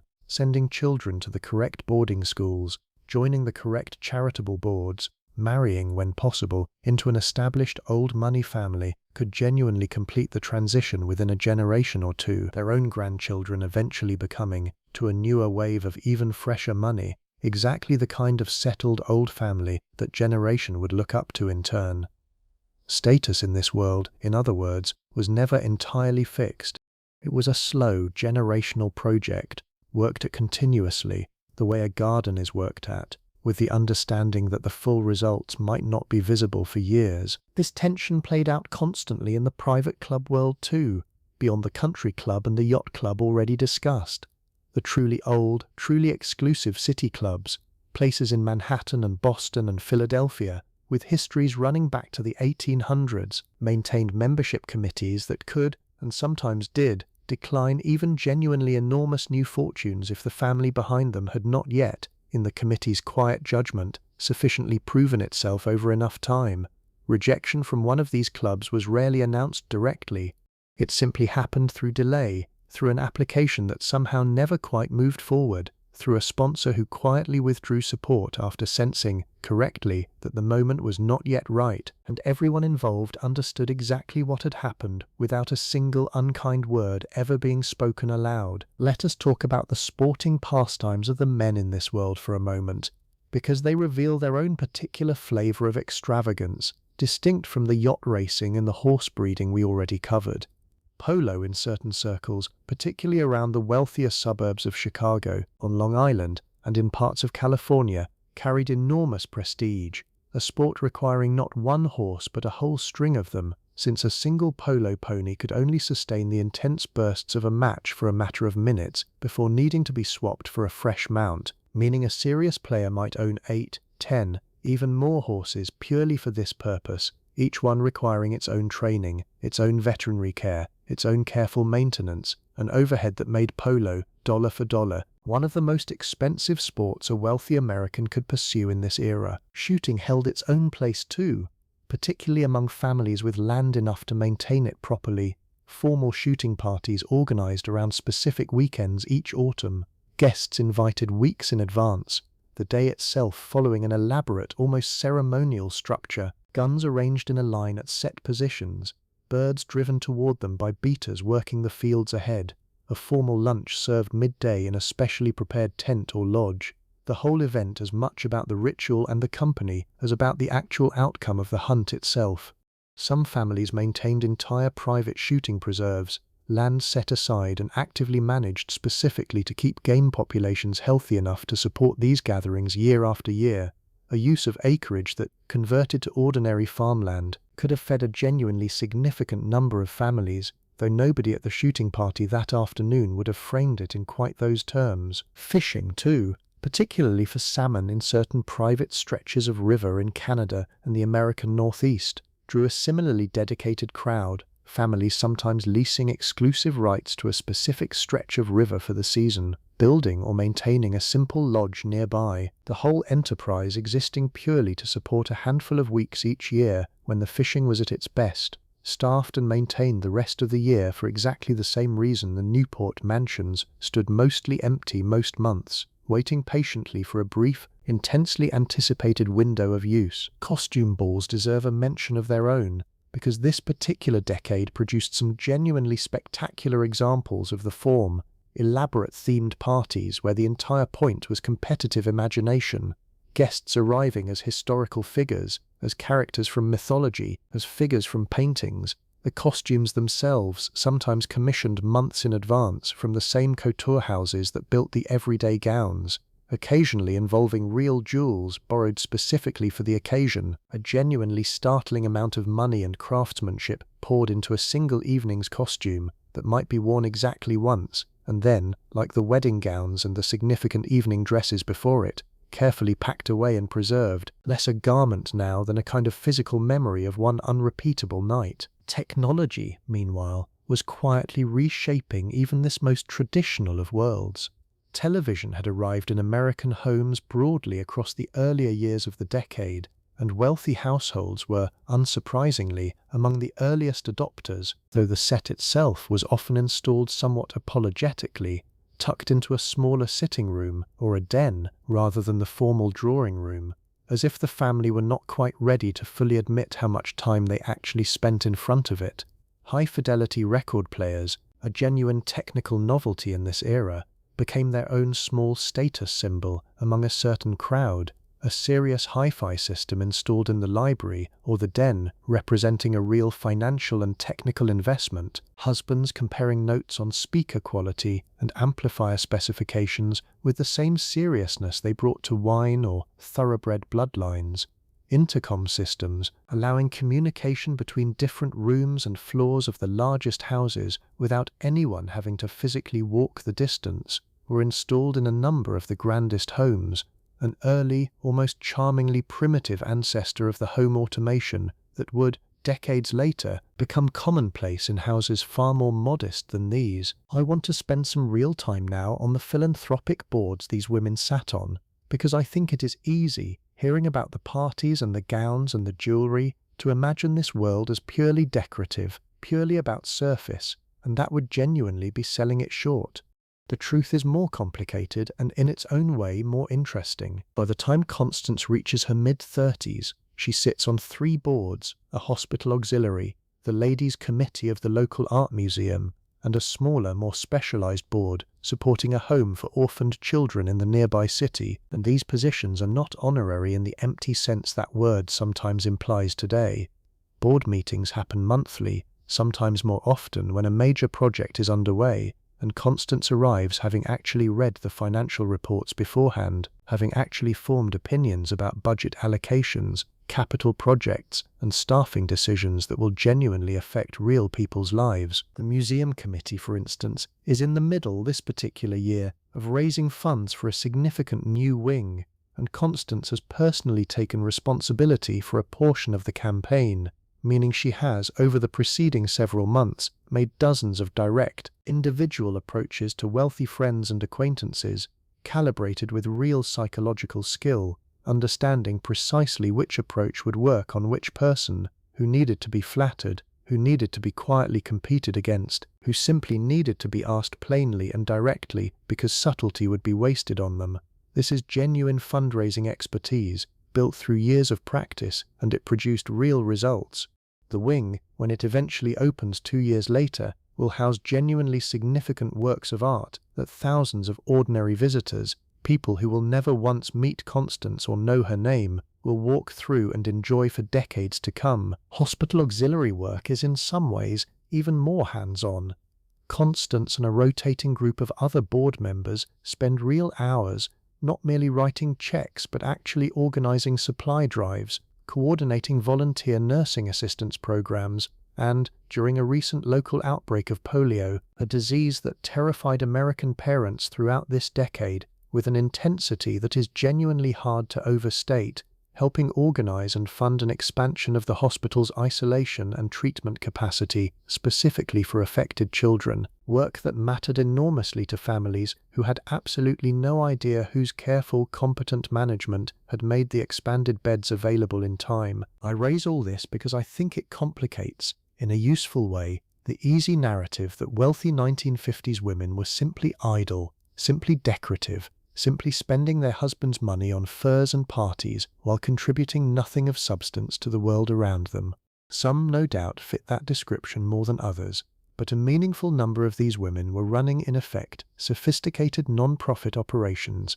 developing real expertise in fundraising, and institutional management, applying genuine intelligence and considerable energy to problems that mattered, all of it happening under a social fiction, much like the fiction Constance's own daily competence lives under, that this was simply a hobby, simply something ladies did, nothing so serious as actual work. And there is a real cost buried in that fiction, one worth sitting with for a moment, because it was work, skilled and demanding and consequential work, and the women doing it were rarely if ever given the professional credit, the salary, or the career advancement that a man doing equivalent work in an equivalent field would have received as a matter of course. Some of these same women, had they been born male or born a generation or two later, might well have run genuine corporations or genuine government agencies. Instead, their considerable talents were channeled almost entirely into a parallel, unpaid, socially invisible system that nonetheless quietly built hospital wings and museum collections and children's homes across the entire country, decade after decade, a hidden infrastructure of American civic life that rarely gets the credit it deserves. Let us leave Long Island for a while and travel west to a different kind of wealth entirely, because not every fortune in this story came from old Eastern money, and I think it is worth seeing how this same world looked when the money was newer, the industry different, the setting a suburb outside Detroit called Grosse Pointe, built almost entirely around the executives and heirs of the American automobile industry, an industry that, in 1954, sat at the absolute center of post-war American prosperity. Here, maybe she is a woman we will call Vivian, married to an executive at one of the major automakers, her husband's fortune built not across 4 generations like the old Eastern families, but within his own father's lifetime, the family still in the careful hierarchy we discussed earlier, considered relatively new money, though rapidly, deliberately climbing toward the kind of settled respectability that only time could ultimately confer.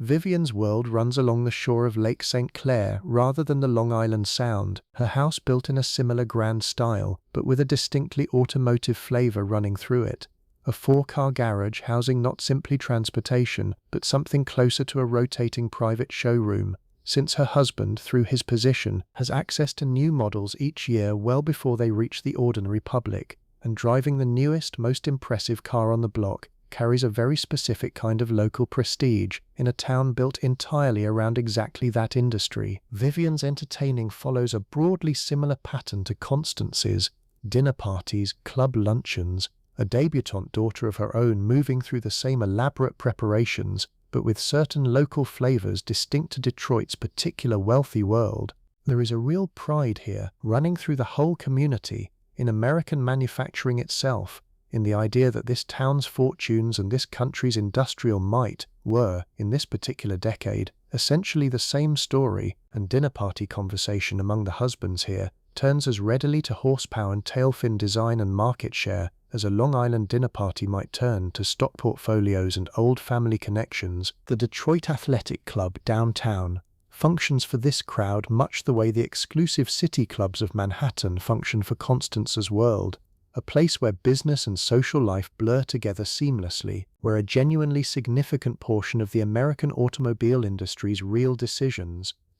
eventually affecting the design and price and availability of cars driven by millions of ordinary Americans, get quietly shaped over lunch in a wood-paneled dining room by men who, an hour later, might be discussing an entirely different subject over cocktails with their wives at a club dance. Vivian herself sits on the board of the Detroit Institute of Arts Support Committee, following, without quite realizing the parallel, almost exactly the same pattern Constance follows on the East Coast, real philanthropic work happening under the same social fiction of a pleasant hobby, real fundraising skill developed and applied to genuinely significant civic projects, a wing of the museum eventually bearing, in small engraved letters near its entrance, the names of the families, including her own, whose sustained effort and money made its construction possible, names that thousands of visitors will read for generations without ever knowing the actual women behind the fundraising campaigns that made the building itself possible. The automobile itself,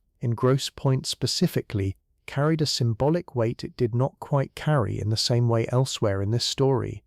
A young man from a Grosse Pointe family, upon graduating from his own boarding school, and heading off to college might receive as a matter of course a genuinely impressive new car, not simply as a practical gift, but as a small rolling advertisement, a signal to his new classmates from families across the entire country of exactly which world he had come from and exactly which industry, still riding the absolute peak of its 1950s prestige, his own family's fortune was built upon. There was a third distinct flavor of American wealth taking shape in this decade, out on the West Coast, and it deserves its own attention because it operated under rules subtly different from anything we have discussed so far. Los Angeles' wealth in the 1950s blended old money, the citrus and oil and railroad fortunes that had built the city's earliest grand neighborhoods, with an entirely new category of money that barely existed anywhere else in the country in quite the same concentrated form, money made in the movie industry itself. In neighborhoods like Beverly Hills and Bel Air,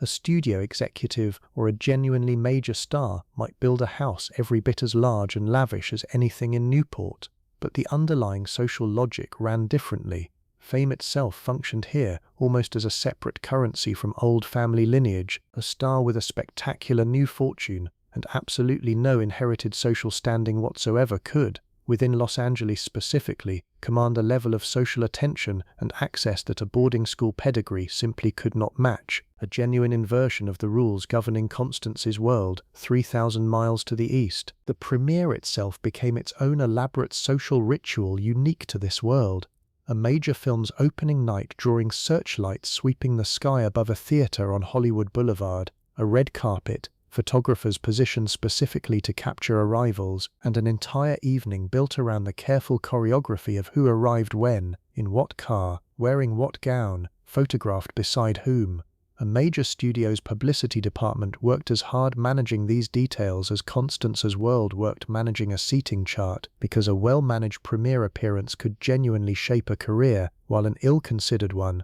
a dress that photographed poorly, an awkward pairing on the red carpet with the wrong companion, could do real damage that took months to repair. Restaurants in this world carried their own specific prestige, places like Chasen's and Romanoff's in Beverly Hills functioning less as ordinary dining establishments and more as extensions of the studio system itself, specific booths understood, without any sign or placard ever confirming it, to belong informally to specific major stars or executives, a maitre d' who held real power in this world simply through his complete encyclopedic knowledge of exactly who needed to be seated where and exactly which two parties, feuding quietly over some recent professional slight, needed to be kept at a careful, diplomatic distance from one another across the room. Swimming pools reached their own particular architectural extravagance out here, unsurprising given the climate. Some of the largest Beverly Hills estates featuring pools shaped in elaborate custom designs, surrounded by cabanas built almost as small guest houses in their own right, complete with their own changing rooms and, in a few of the most extravagant examples, their own small kitchens for poolside entertaining that could run for an entire afternoon without anyone needing to walk back to the main house at all. And underneath all the glamour, the same fundamental anxiety that ran through Constance's world on the other coast ran through this one too, just wearing different clothes. A studio contract could be cancelled. A string of unsuccessful films could end a career that had, only a year or two earlier, seemed absolutely unstoppable. The Los Angeles version of wealth, for all its dazzling surface, carried a specific, well-understood fragility that old Eastern money, however much smaller its public spectacle, did not have to reckon with in quite the same way, and the wives and families inside this Los Angeles world understood that fragility intimately, building their own social lives with a certain built-in wariness, a recognition that today's most sought-after invitation might, within a few short years, simply stop arriving at all. Let us go back east, and let us go back to Constance, because I want to show you what an entirely different kind of day looks like for her. Not a dinner party day or a luncheon day, but a day devoted almost entirely to a single quietly enormous ritual, the trip into Manhattan for the twice-yearly full beauty and shopping circuit that some women in this world referred to, half joking, as their maintenance week. It begins at the hairdresser, and I want to spend real time here because the hairdressing world of 1954 deserves it. The dominant style of this decade for a woman of Constance's age and standing is a carefully set, structured look, waves and curls held firmly in place, and achieving it is a genuinely lengthy process. The hair is washed, then set on rollers, dozens of them, while Constance sits beneath a large hooded dryer for what can be 45 minutes or more, a period of enforced stillness that, oddly, some of these women came to treasure precisely because it was one of the only stretches of the entire week when nobody expected anything from them at all. No conversation required, no decision to make, simply sitting, eyes closed, beneath the warm, rushing air, magazine open on her lap though she is not really reading it. Once dry, the rollers come out and the real artistry begins, the hairdresser working the set curls into the finished style with a comb and considerable skill, sometimes teasing sections at the crown for volume, finishing with a light application of setting lotion or spray to hold everything precisely in place for days, since a full set like this one is not meant to be washed and redone daily the way hair might be today. Many women in this world washed their hair only once a week, the style maintained between appointments with careful sleeping habits, a specific pattern of pin curls at night, and a silk or satin scarf to protect the set while sleeping, a discipline some women managed more successfully than others. From the hairdresser, Constance moves to a specific counter at Bergdorf's for a fragrance consultation, because perfume in this world was chosen with a formality that might surprise a modern listener. A woman of real social standing, generally settled, in her 20s or early 30s, on a signature scent, one specific fragrance she wore consistently for years, sometimes decades, until it became genuinely associated with her personally among her friends, a scent someone might recognize instantly upon entering a room, even before seeing who had entered it. Choosing this signature scent was not casual. It might involve testing dozens of options over a period of weeks, each one worn for a full day to see how it settled and changed against her own skin, before finally committing. There is a glove counter, a hosiery counter, a millinery department where a woman like Constance might spend a genuinely surprising amount of time and money on hats, since a proper hat was still considered essential outdoor wear for a lady of standing throughout this entire decade, coordinated carefully with specific outfits, stored afterward in specially designed round boxes stacked, in the largest collections, floor to ceiling in a dedicated section of the dressing room we visited at the very start of tonight's story. And running underneath the entire day quietly is the department store's own understanding of exactly who Constance is, an understanding built through years of patronage, a relationship managed on the store's side by a personal shopper assigned specifically to her account, someone who remembers her sizes, her preferences, the names of her children, the approximate dates of the major social events she will need new pieces for each season, someone who calls, sometimes, before Constance has even thought to call herself, letting her know a new shipment has arrived that seems, in the personal shopper's careful professional judgment, exactly right for her. Winter did not belong entirely to Florida for this world.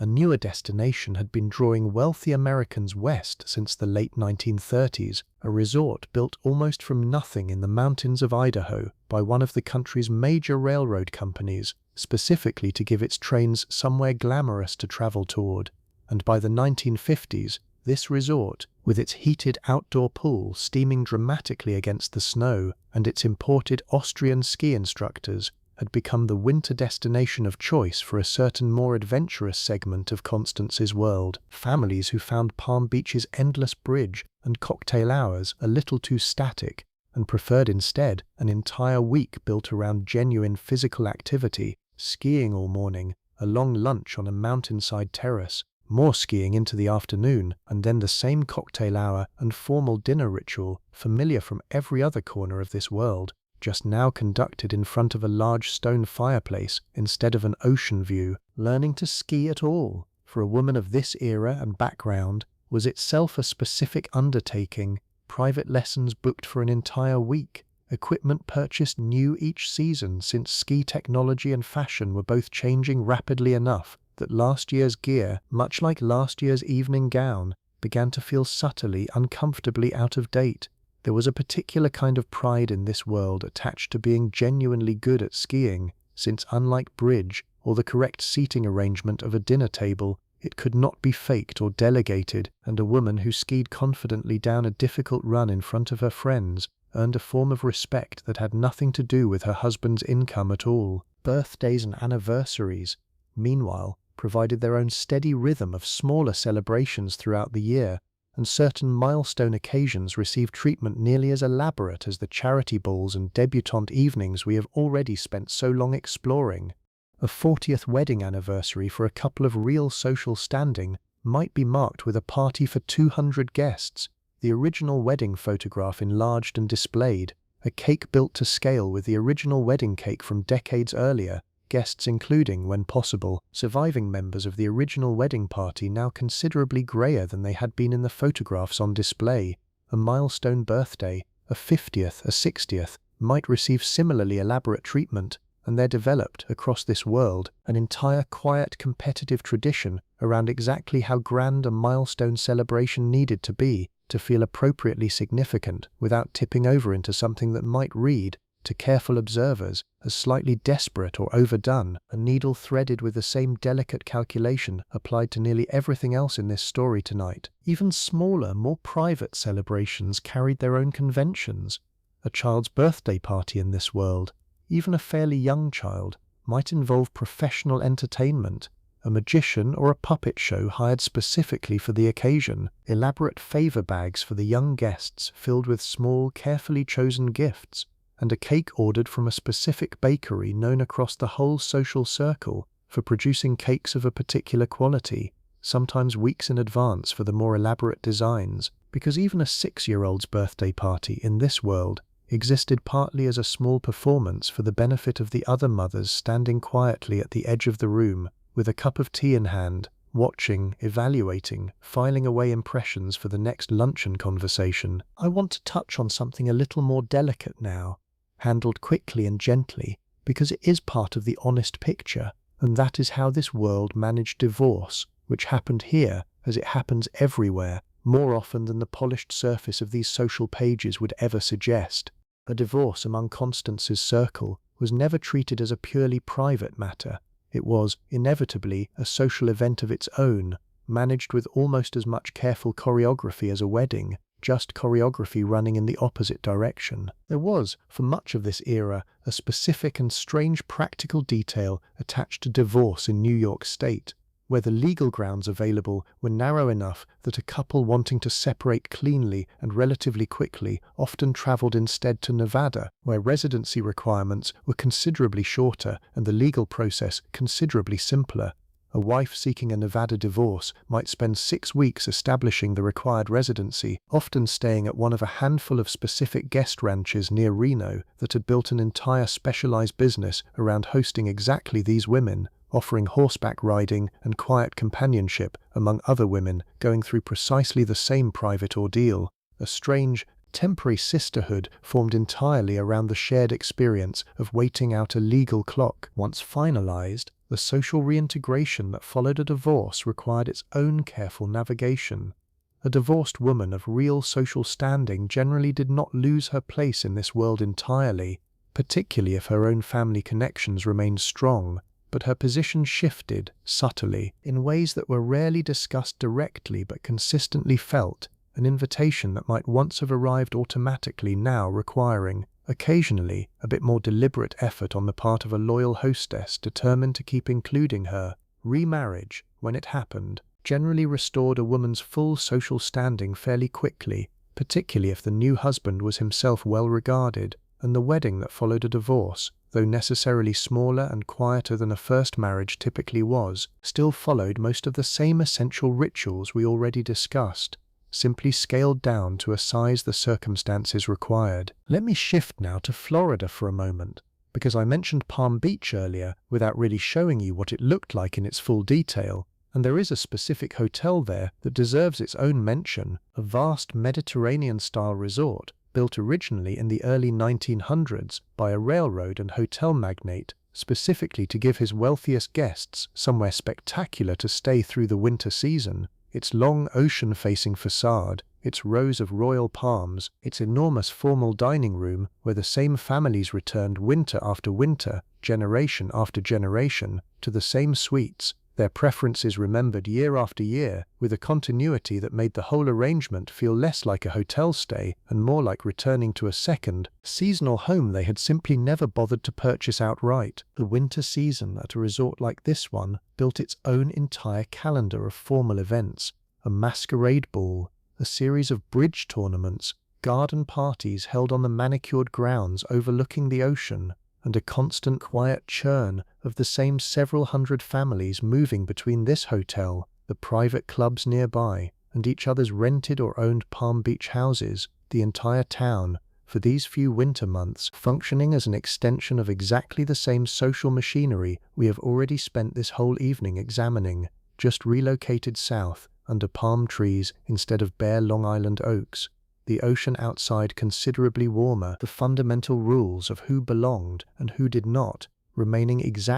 precisely the same. Let us talk about New York nightlife for a moment, because Constance and Harold do not spend every evening at a formal dinner party or quietly at home, and the city itself, after dark, offered its own particular version of this world's rituals. The Stork Club on East 53rd Street functioned through much of this decade as something close to the unofficial headquarters of exactly this social world, when it wanted to be seen somewhere a little livelier than a private drawing room, its owner famous for a strict and carefully maintained door policy that turned away plenty of people with genuine money if he did not consider them, in his own private judgment, quite the right sort of crowd for his room that particular evening. Inside, there was a specific table, the Cub Room, reserved almost exclusively for the club's most valued regulars, a small, quietly understood hierarchy operating within the larger hierarchy of the club itself, since even among the wealthy and famous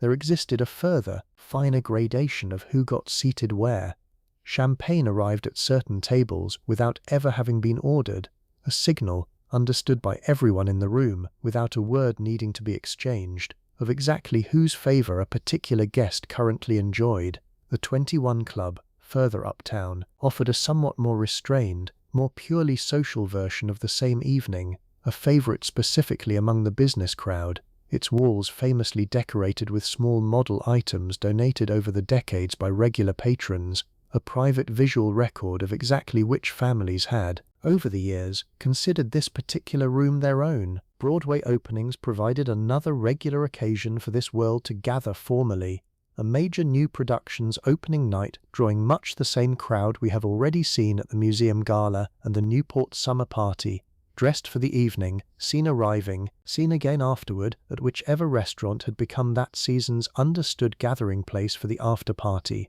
Reviews read the following morning with real attention, since a show one's own social circle had publicly championed, only to see it savaged by the critics, could become, for a week or two, a genuinely awkward subject best avoided at the next luncheon. The opera and the symphony held an even more formal place in this calendar. Box seats at the Metropolitan Opera passed down through families, sometimes for multiple generations, a specific box number becoming, within this world, almost a piece of family identity in its own right, mentioned casually in a way that communicated everything necessary about a family's musical patronage and its decades of continuous, faithful attendance. A subscription to a specific box was not merely a ticket purchase. It represented a formal, ongoing relationship with the institution itself, the family's name appearing in the printed program among the list of patrons, a quiet public record, renewed every single season, of continued support. Dog shows, too, particularly the Westminster Kennel Club show held each February in Manhattan, drew a genuinely dedicated following from exactly this social world. Some families maintaining serious competitive kennels, breeding and showing dogs with the same careful, expert attention that other families in this story brought to horses or sailboats, a handler's expertise in presenting a dog to its absolute best advantage in the show ring considered, within this specific niche, every bit as impressive a skill as a jockey's expertise on a racehorse, the winning dog each year becoming, briefly, a minor celebrity in its own right, its photograph appearing in newspapers across the entire country the following morning. Let me tell you about how a child arrived into this world, because even the beginning of a life carried its own distinct texture of privilege here. A woman of constant standing generally gave birth not in an ordinary hospital ward, but in a private suite, a room arranged more like a well-appointed hotel room than a medical facility. Flowers already waiting, her own physician, a man she had likely known socially for years before he ever delivered a single one of her children, personally overseeing her care throughout, a level of individual attention that stood in genuine contrast to the far more crowded, far more institutional experience of childbirth available to the vast majority of American women in this same decade. The nursery at home, prepared months in advance, followed its own elaborate conventions, a specific color scheme chosen and repainted if the sex of the child turned out to differ from what had been anticipated, a crib and layette often ordered from the same fine department stores that supplied everything else in this world, monogrammed naturally, even for an infant who would not read her own initials for years yet. Birth announcements went out by engraved card, much like the wedding invitations, mailed to the same extensive list of family, friends and acquaintances that received the Christmas cards each December. The new baby's arrival formally entered into this world's ongoing social record before she had even opened her eyes for the first time. As children grew, their education extended well beyond the boarding schools we already discussed, into a whole additional layer of what this world considered essential cultural formation. Piano lessons were close to mandatory for a daughter of real standing, beginning young, continuing for years, less because any particular family expected genuine musical talent to emerge, and more because the ability to play competently, to accompany a parlor sing-along, or perform a short piece gracefully when asked at a family gathering, was considered a basic mark of proper upbringing. Exactly the same logic that made French lessons nearly universal across this entire social world. French specifically carried enormous weight, taught from an early age, sometimes by a tutor who spent regular hours each week working with a child individually, the goal being not merely textbook competence, but genuine, comfortable fluency, since a young woman entering society who could converse easily in French at a dinner party, perhaps with a visiting European guest, or during a family trip to Paris we discussed earlier tonight, carried herself with a particular polish that this world valued enormously and noticed instantly in its absence. Summer, for children too young yet for the debutante circuit, but old enough to be away from their parents for a stretch, often meant a specific kind of summer camp, private and expensive, located frequently in the mountains of New England, built around a curriculum of sailing, horseback riding, and craft activities, but really functioning, much like the boarding schools themselves, as an early introduction to a specific social network, campers often being the younger siblings or cousins of children already known to each other from the broader circuit of clubs and schools. The friendships formed across 8 weeks of a New Hampshire summer, sometimes lasting, quite genuinely, an entire lifetime. And then there were the smaller, quieter collecting habits some of these women developed purely for their own private pleasure, separate from anything performed publicly at a party. Constance herself has, over about 15 years, assembled a genuinely serious collection of antique perfume bottles, small glass and crystal vessels dating back a century or more, sourced patiently through a small handful of specific dealers in Europe who know to write to her personally whenever something unusual surfaces, the collection displayed on a single glass shelf in her own private sitting room, seen by almost nobody outside her closest friends, existing purely, unusually for this world, for her own quiet satisfaction rather than for any audience at all. There is a smaller ritual worth mentioning too, the telephone itself, because a long-distance call in 1954 was still a genuinely notable event rather than the casual, unremarkable thing it would later become. Calling a friend in another city required going through an operator, the connection sometimes taking several minutes to establish, the cost per minute significant enough that even wealthy households treated a long-distance call with a certain deliberate purposefulness, a specific reason to call rather than idle chat, though of course, once connected, the actual conversation often wandered pleasantly well past whatever practical matter had prompted the call in the first place. A separate telephone line, sometimes 2 or 3, was installed in the largest houses specifically so a teenage daughter, once she reached the age where telephone conversations with friends became a genuine daily necessity of her social life, would not tie up the line her mother needed for household business or her father needed for the office. A small but real domestic negotiation playing out in households across this entire social world As the telephone's role in daily life expanded rapidly across the decade, magazines, meanwhile, played their own quiet but significant role in shaping and reflecting this world back at itself. Town and Country, a publication running back decades already by this point, covered exactly this social universe with a level of detail and familiarity that made it required reading in households like Constance's, its pages filled with photographs of exactly the charity balls and Newport parties and debutante presentations we have spent this evening exploring, a small, glossy mirror held up to this entire way of life, allowing women across the country to see and to be seen within a shared national understanding of what wealth and standing actually looked like in practice. Life magazine, with its considerably larger general circulation, occasionally turned its own attention toward this world too. A feature on a particularly spectacular wedding or a profile of a prominent family generating a level of attention that could ripple through the entire social circuit for weeks afterward, since being featured favorably in a publication read by millions of ordinary Americans carried its own particular kind of prestige, distinct from and in some ways larger than anything the more insular town and country coverage could provide, precisely because it meant the whole country, briefly, was looking in. There is something worth sitting with in that fact for a moment.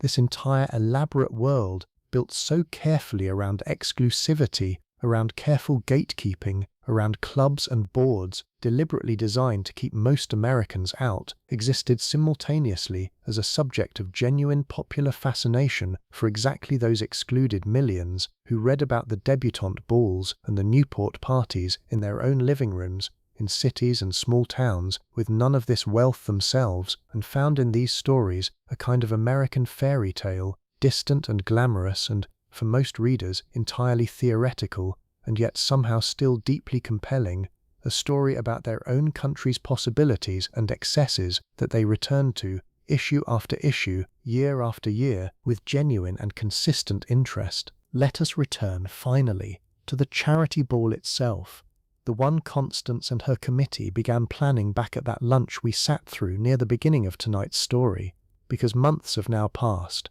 Autumn has properly arrived, and the evening the whole committee worked toward has finally come. The venue is the grand ballroom of one of the city's finest hotels, transformed almost entirely from its ordinary daytime self. The chosen color scheme, deep gold and ivory, decided months earlier through careful committee negotiation, now covers everything. Thousands of flowers arranged in towering centerpieces on each of the 30 round tables, the hotel's own ballroom chandeliers, supplemented by additional lighting brought in specifically for the occasion, casting a warm, flattering glow calculated with real professional care by a lighting specialist the committee hired specifically for this single evening. Guests begin arriving a little after 7, the hotel's grand entrance a slow, steady procession of cars pulling up, gowns emerging carefully from back seats, furs settled onto shoulders against the October chill outside. Each arrival announced, in the largest and most formal of these evenings, by a functionary positioned specifically at the ballroom entrance, whose sole job is to say each guest's name aloud, clearly enough for the room to register a new arrival, without anyone having to actually look up from their conversation to notice. Constance herself has spent the better part of the afternoon at Madame Renard's,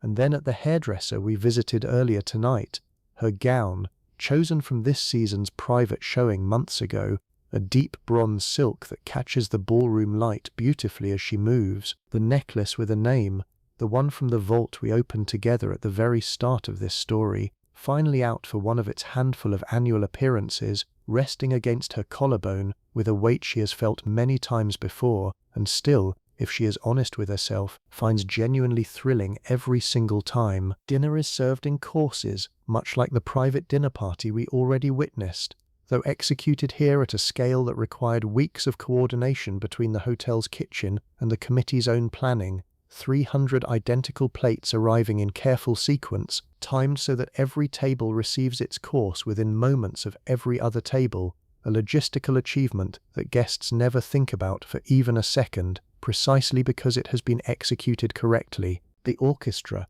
12 pieces, plays through dinner softly, then rises in both volume and energy once the tables are cleared and dancing begins properly. a band leader who has played dozens of these same events across this same social circuit, reading the room with real skill, slowing the tempo when conversation seems to want space, building towards something livelier when the energy in the room calls for it. An entire evening's emotional arc managed almost entirely through his own careful musical judgment. There is a brief formal moment partway through the evening, a committee chair stepping up to a small podium to thank the assembled guests, to announce with genuine pride the amount raised so far this evening through ticket sales and a small live auction of donated items, a number that draws applause, and, quietly, at several tables, a fresh wave of private calculation among guests, weighing whether their own earlier contribution had been generous enough relative to friends and rivals seated nearby,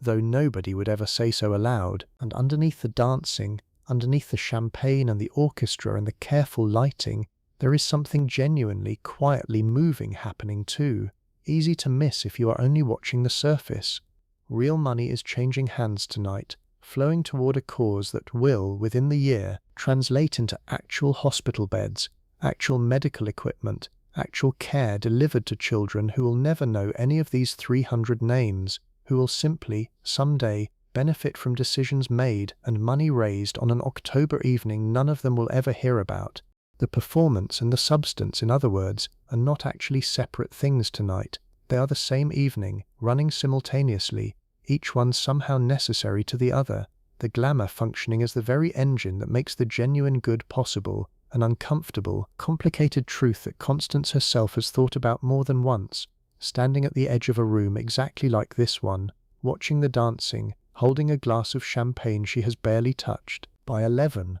the youngest guests have largely moved on to a smaller after-party at someone's nearby apartment, and by midnight the ballroom itself has begun to thin, the orchestra playing its final numbers to a smaller, more devoted crowd of dancers, Harold finding Constance near the edge of the floor to say, quietly, that it has been a genuinely lovely evening, and meaning it, and Constance, tired now in the particular way that comes after months of careful planning finally paying off, allows herself, for just a few minutes, to simply stand still and watch the room she helped build tonight, glowing gold and warm and full of people, before the long familiar process of gathering coats and finding the car and heading finally, gratefully home begins. I want to step back for a moment now, out of Constance's specific evening, and talk plainly about some of the real women who moved through exactly this world in the 1950s, because Constance herself is a composite built from patterns and habits that were genuinely common across this social class,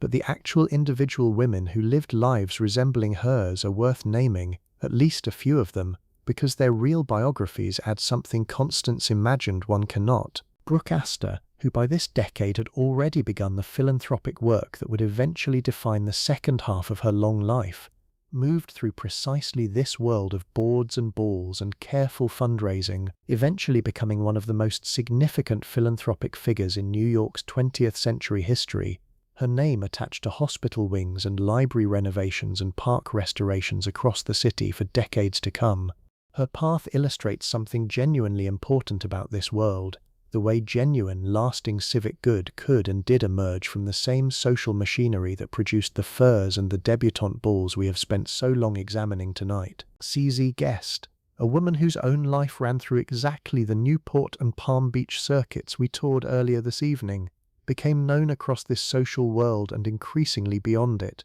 for a particular kind of effortless, understated elegance that fashion writers of later decades would spend considerable energy trying to precisely define and never quite manage to fully capture, her example a reminder that within even this most rigidly coded of social worlds, individual women still found ways to express something recognizably their own. And then there is Doris Duke, heir to a tobacco fortune so large it made her, for much of her life, one of the wealthiest women in the entire country, whose own relationship with this glittering world was genuinely more complicated than most, drawn towards serious philanthropy and genuine intellectual interests in art and architecture and horticulture that took her considerably further afield, in both literal and figurative terms, than the ballrooms and country clubs most of her social peers rarely strayed beyond. None of these women are Constance exactly. They are women whose exceptional resources, combined with genuine individual drive and, in some cases, real intellectual seriousness, let them shape this world's machinery toward outcomes larger and more lasting than most of their peers ever attempted. Their stories matter and are worth knowing on their own terms. But Constance, the composite, the invented, the entirely representative figure we have spent this whole evening following, matters too in a different way, because she represents the ordinary texture of this extraordinary world, the countless women whose names never made it into any magazine or history book, whose competent, skilled management of an enormous and complicated life simply happened, quietly, evening after evening, decade after decade, largely unrecorded, and yet no less real, no less demanding, no less genuinely their own. There is a fragility running underneath this entire world too, worth naming honestly before we move toward the end of tonight's story, because for all its apparent permanence, all its careful rituals and inherited houses and generational continuity, this specific version of American wealth was, in 1954,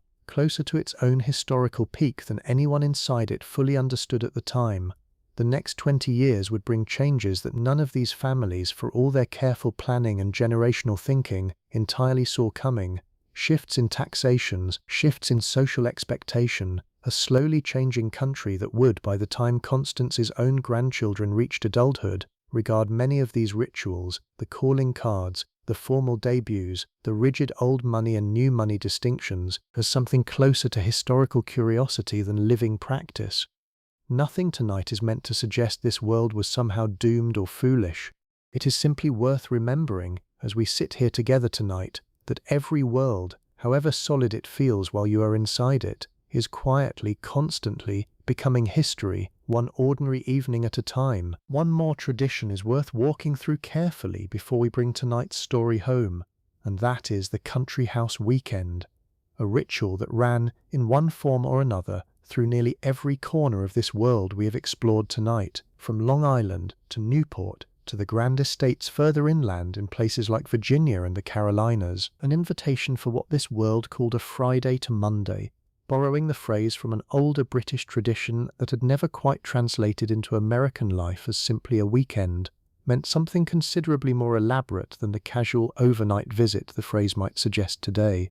A guest arrived Friday afternoon or early evening, typically by train met at the local station by a car sent specifically for the purpose, and remained through Monday morning, 4 full days woven into a carefully managed sequence of meals, activities and rest that the hosting family had planned, in outline at least, well before the first guest ever arrived. Packing for a stay like this required real strategic thought, since a guest needed an outfit for Friday evening's dinner, something appropriate for Saturday's daytime activities, whether tennis or riding or simply walking the grounds, a formal gown for what was often the weekend's centerpiece, a Saturday evening dinner party, sometimes drawing additional guests from the surrounding area, something more casual for Sunday, and a traveling outfit for the Monday morning departure, meaning a single weekend invitation could require packing nearly as many changes of clothing as an entire week of ordinary life back home, all fitted into trunks rather than simple suitcases.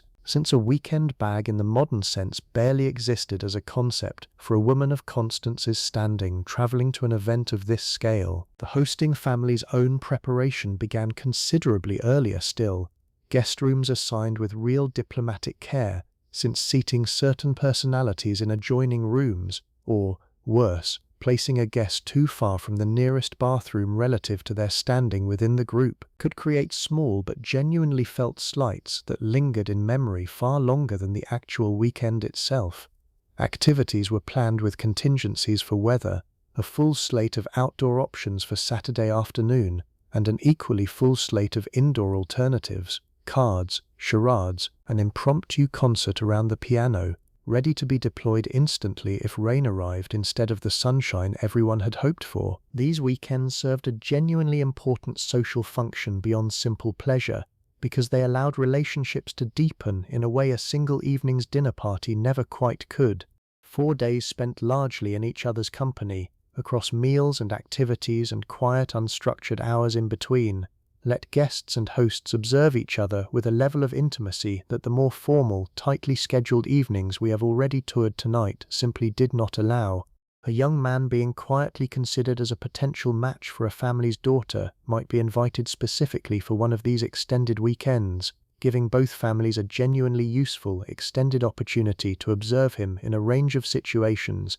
at ease on the tennis court, attentive or inattentive at dinner, patient or impatient during a rain delay, information no single formal evening could ever fully reveal. By Monday morning, as the last guests' cars pulled away down the long drive, the hosting family, and whatever remained of the flowers and the careful arrangements from 4 days of continuous entertaining, settled back into something closer to ordinary life, at least until the next invitation, whether extended or received, set the entire elaborate machinery back into motion once again. Let us think for a moment about the different seasons of a life like Constance's, because a single evening, however richly detailed, only shows you one frame of something that actually stretched across decades, shifting shape as it went. A girl born into this world in, say, 1920, arriving at the beginning of the story we have spent tonight exploring, would have grown up through the tail end of the Depression, a period that touched even genuinely wealthy families with real anxiety, fortunes shrinking, some old estates sold off or scaled back, though rarely with anything like the devastation experienced by ordinary Americans in the same years. Her own childhood might have included a debut delayed or scaled down slightly from what an earlier generation would have expected, her parents navigating a genuinely uncertain economic moment, even while maintaining, as much as possible, the essential rituals we have already toured tonight. By the time she reached her own debut in the late 1930s, the worst of the Depression's shadow had begun to lift for families at this level of the economy, and her presentation to society, though perhaps not quite as extravagant as her mother's had been 20 years earlier, still followed essentially the same script: the gown, the receiving line, the careful choreography of a young woman's formal entrance into the adult social world she had been quietly training for since childhood. The Second World War reshaped this world too, in ways worth noting honestly. Husbands and brothers went to serve, some of them never returning, a genuine grief that ran through even the wealthiest families with the same weight it carried everywhere else in the country. Charity work during these years shifted its focus almost entirely toward the war effort, the same organizational skill and fundraising expertise we watched Constance apply to a hospital wing or a museum campaign, now directed instead toward war bonds and relief efforts, the machinery of this world proving genuinely adaptable to whatever the moment required of it. By the time our Constance, 34 in 1954, reached adulthood and married in the years just after the war ended, she stepped into a world that was, in a real sense, rebuilding and expanding simultaneously post-war American prosperity, lifting even old, established fortunes to new heights, while simultaneously creating the whole new category of Grosse Pointe and Los Angeles wealth we spent time with earlier tonight. Her own 30s, the decade we have spent this entire evening inside, represents something like the peak operational years of a life like hers, the years of maximum energy applied to maximum responsibility, children still at home or newly away at school, her own social position established enough to carry real authority but young enough still to feel, most days, genuinely exciting rather than simply obligatory. Her 40s and 50s, waiting ahead of her though she cannot fully see them yet tonight, will bring their own shifts. Her daughter's debut and eventual marriage, which we imagined together earlier this evening, sits somewhere in that coming decade, an enormous undertaking that will consume, when it finally arrives, months of her focused attention.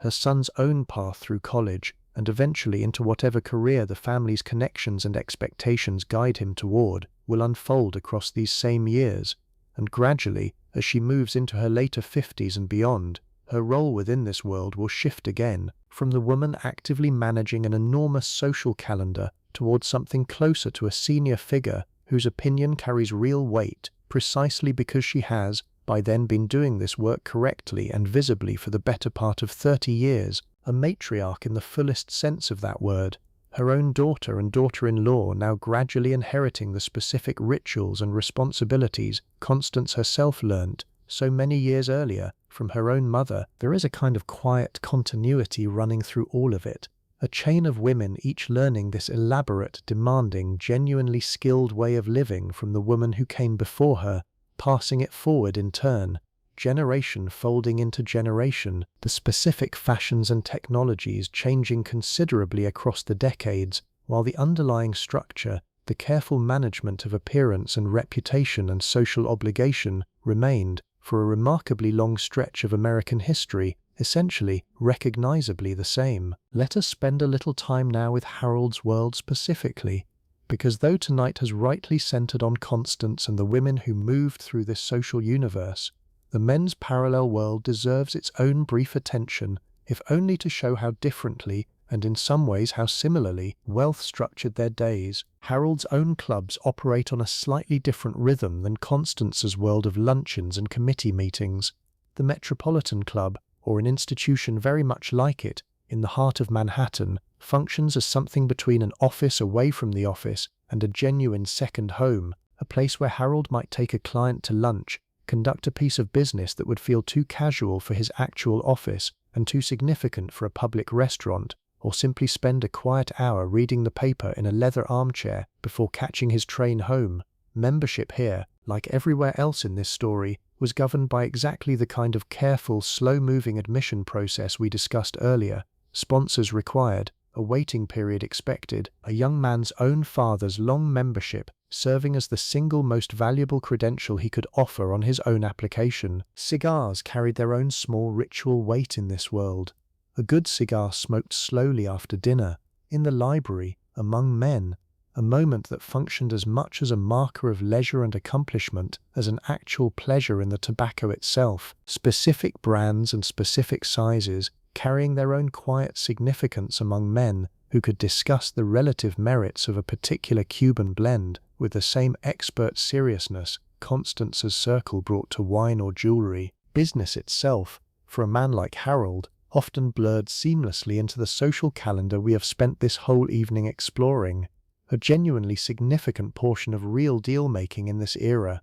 happened not across a formal boardroom table, but across exactly the golf games, the club lunches, and the dinner party conversations we have already toured tonight, personal relationship and business relationship existing, for men at Harold's level, as essentially the same continuous fabric, rather than two separate spheres of life. A young man hoping to rise within a particular firm or industry understood, implicitly, that being invited into the right social circles, the right clubs, the right weekend house parties, mattered nearly as much to his eventual career trajectory as his actual professional competence, a fact that shaped how carefully ambitious young men in this era cultivated exactly the kind of social connections we have spent tonight examining from Constance's side of the equation. And underneath even Harold's confident, established surface, there ran a genuine, constant undercurrent of anxiety that this whole world rarely acknowledged directly, but that shaped an enormous amount of behavior within it. Reputation in this world was an asset every bit as real and every bit as fragile as any stock portfolio,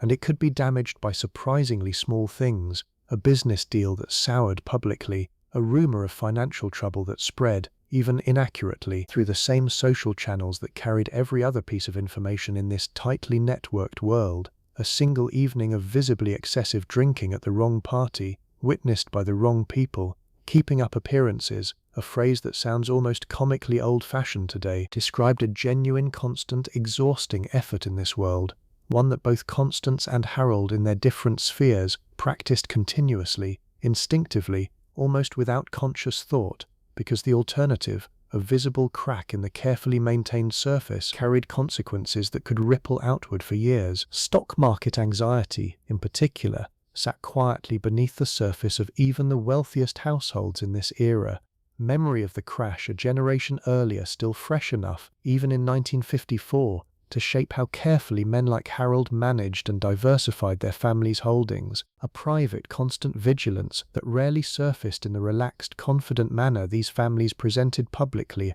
at every party and every club and every charity ball we have spent this whole evening walking through together. Let us talk about where the fashion itself actually came from, because I promised you something educational tonight too, not just extravagant detail for its own sake. and the story of 1950s wealthy fashion genuinely cannot be told without going back to Paris, to February of 1947, when a designer named Christian Dior presented a collection that the fashion press almost immediately began calling the New Look, a silhouette built around a tightly cinched waist, a dramatically full skirt using yards and yards of fabric, a return to soft shoulders, after the more austere, fabric-ration styles the war years had forced on designers everywhere. For a woman like Constance, this shift mattered enormously, and here is a detail I find genuinely fascinating. The New Look was in a very real sense a luxury statement built directly into its own construction, because a single skirt in this style might require as much as 20 yards of fabric, a genuinely extravagant amount at a moment when wartime rationing was still a fresh, recent memory across both Europe and America. Wearing the New Look was not simply wearing a fashionable silhouette, it was wearing a visible physical demonstration that fabric, and the money required to buy it, was no longer a constraint at all, the dress itself functioning as a small, wearable declaration that the lean years were over, at least for the woman wearing it. By 1954, the New Look's most dramatic early excesses had softened somewhat into the more familiar silhouette we associate with the whole decade now. The fitted bodice, the full skirt, often supported by layers of crinoline or a specific structured underskirt, though a slimmer, more column-like silhouette was also beginning to gain ground among certain designers, a preview of the more streamlined look that would eventually dominate the following decade. Constance's own wardrobe, assembled through those private showings we discussed earlier, reflects this ongoing evolution, her older pieces from the very early years of the decade already carrying, to her own critical eye, a faintly dated fullness compared to what the newest collections were now offering. American designers, meanwhile, were building their own considerable reputations during exactly these years. Figures like Mainbocher, an American who had actually built his early career in Paris before returning home, developing a clientele among precisely the wealthy American women we have spent this whole evening following. His own designs favored for their exceptional, understated tailoring, a style that communicated wealth through quality and precision rather than through visible ornamentation, a specific aesthetic philosophy that some of the more established old money families in this story, wary of anything that looked like it might be trying too hard, found genuinely appealing. Let us step outside for a moment, into the garden, because flowers deserved more of our attention tonight than I have given them so far, and the relationship between this world and its flowers ran considerably deeper than simply ordering centerpieces for a charity ball. A number of the grandest estates we have discussed tonight maintained their own private conservatories, glass structures attached to the main house or standing nearby, heated year-round, where orchids and other genuinely difficult, temperamental plants could be cultivated with a level of patient expertise that took years to properly develop. Constance herself has, over the past several years, developed a real and serious interest in orchid growing, a hobby she pursues with a scientific seriousness that would surprise anyone who knew her only from the ballroom, maintaining detailed notes on humidity and temperature and feeding schedules for a small but genuinely impressive collection housed in a section of the estate's conservatory set aside specifically for her use. There is something worth noticing here, a pattern we have actually seen several times tonight in different forms. A woman whose public life ran almost entirely through performance and social management, finding in a private hobby like this one a completely different kind of satisfaction, patient, solitary, entirely her own, judged by nothing except whether the orchid actually bloomed correctly. A small, quiet corner of genuine authenticity tucked inside an otherwise thoroughly performed life. Garden clubs, formal organizations distinct from the charity boards we discussed earlier, brought together women across this entire social world, specifically around horticultural interest, hosting flower shows each spring that were judged with real seriousness by genuine experts, ribbons awarded, reputations quietly built, or occasionally, gently deflated, depending on how a particular year's roses or dahlias had fared. One more small, specific arena within this vast social world where skill and patience, rather than simply money or lineage, determined who rose to the top. The honeymoon itself, following one of the grand weddings we discussed earlier tonight, followed its own well-established pattern for this world. A European trip was the traditional choice, often lasting 6 weeks or more, an itinerary that might include Paris, the French Riviera, perhaps a stretch of Italy, the newly married couple traveling first class the entire way, staying at exactly the kind of grand hotels their own parents had frequented for decades, a young bride experiencing, often for the first time entirely on her own terms rather than under her mother's supervision, the full glamorous machinery of this world's European travel rituals we toured earlier this evening. Some couples chose instead a domestic honeymoon, a stretch of weeks in Hawaii, which had only recently become a genuinely fashionable destination for wealthy Americans as air travel across the Pacific became more reliable and comfortable, or a longer version of the Palm Beach or Newport stays already so familiar to this world. Though a truly ambitious honeymoon, the kind discussed admiringly at luncheons for months afterward, generally meant Europe, generally meant Paris and the Riviera, generally meant 6 weeks minimum, because anything shorter risked suggesting, however unfairly, that the wedding budget had simply run out of room for a proper send-off. Food itself, meanwhile, was undergoing its own quiet transformation across exactly these years, and it is worth pausing on, because the story connects directly back to the fashion and travel patterns we have already spent so much time exploring tonight. Wealthy Americans traveling regularly to France throughout the 1940s and 50s were bringing home, along with their couture gowns and their orchid cuttings, a genuine growing appreciation for French haute cuisine, a trend that would, within just a few more years, produce its own genuine cultural phenomenon as an American woman who had spent considerable time cooking and studying in Paris began developing what would eventually become one of the most influential cookbooks and television programs in American culinary history, though that particular story belongs mostly to the following decade rather than to 1954 itself. For now, in the world we have spent tonight inside, French cuisine remains something closer to an aspirational marker of sophistication than an everyday household practice. Dinner parties like the one we attended earlier this evening, drawing consciously on French technique and French presentation specifically because doing so signaled real culinary sophistication, a family's kitchen capable of producing a proper consommé or a correctly executed sauce hollandaise, representing its own quiet form of cultural achievement, discussed and admired by guests with nearly the same specific, expert appreciation this world brought to a well-chosen wine or a beautifully cut gown. Cookbooks specifically aimed at this audience were beginning to proliferate through exactly these years too, elegant volumes covering formal entertaining, correct table settings, and increasingly ambitious French-influenced recipes purchased and studied by women across this entire social world who understood, correctly, that culinary sophistication had become one more quiet arena alongside the orchids and the bridge games and the philanthropic boards, in which real personal expertise and taste could be genuinely developed and genuinely admired, entirely separate from the simple question of how much money a family actually had. There is one more category of extravagance worth walking through before we bring tonight's story to its close, and that is the world of exclusive private medicine that ran alongside everything else we have discussed, because healthcare for this world operated on an entirely different track from the ordinary American medical experience of the same decade. A family like Constance and Harold's generally maintained relationships with a small handful of specific physicians, men who often knew the family socially long before they treated them professionally,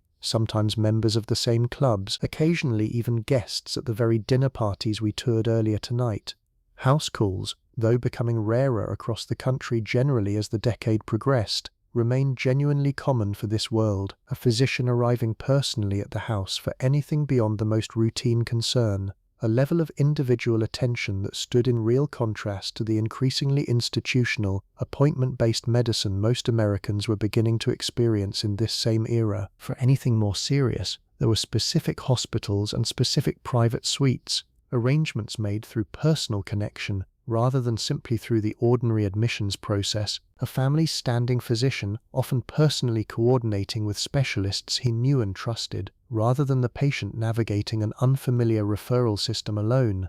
Annual checkups, increasingly recommended by the medical establishment across this decade as preventive medicine gained real cultural traction, became a genuine fixture of the yearly calendar for families like this one, conducted with a thoroughness and a level of personal attention that reflected, once again, the same basic pattern running through nearly everything else we have examined tonight. Genuine advantage, quietly maintained, rarely discussed openly, simply assumed as the ordinary baseline of how life worked. Dental care followed a similar pattern. A family dentist known personally for years, sometimes decades, children's teeth monitored and corrected with an early attentiveness to orthodontic work that remained, in this era, still a relatively unusual and expensive intervention for most American families, but an increasingly standard expectation among the wealthy, a straight, well-maintained smile becoming, quietly, one more small marker of the careful, comprehensive attention this world brought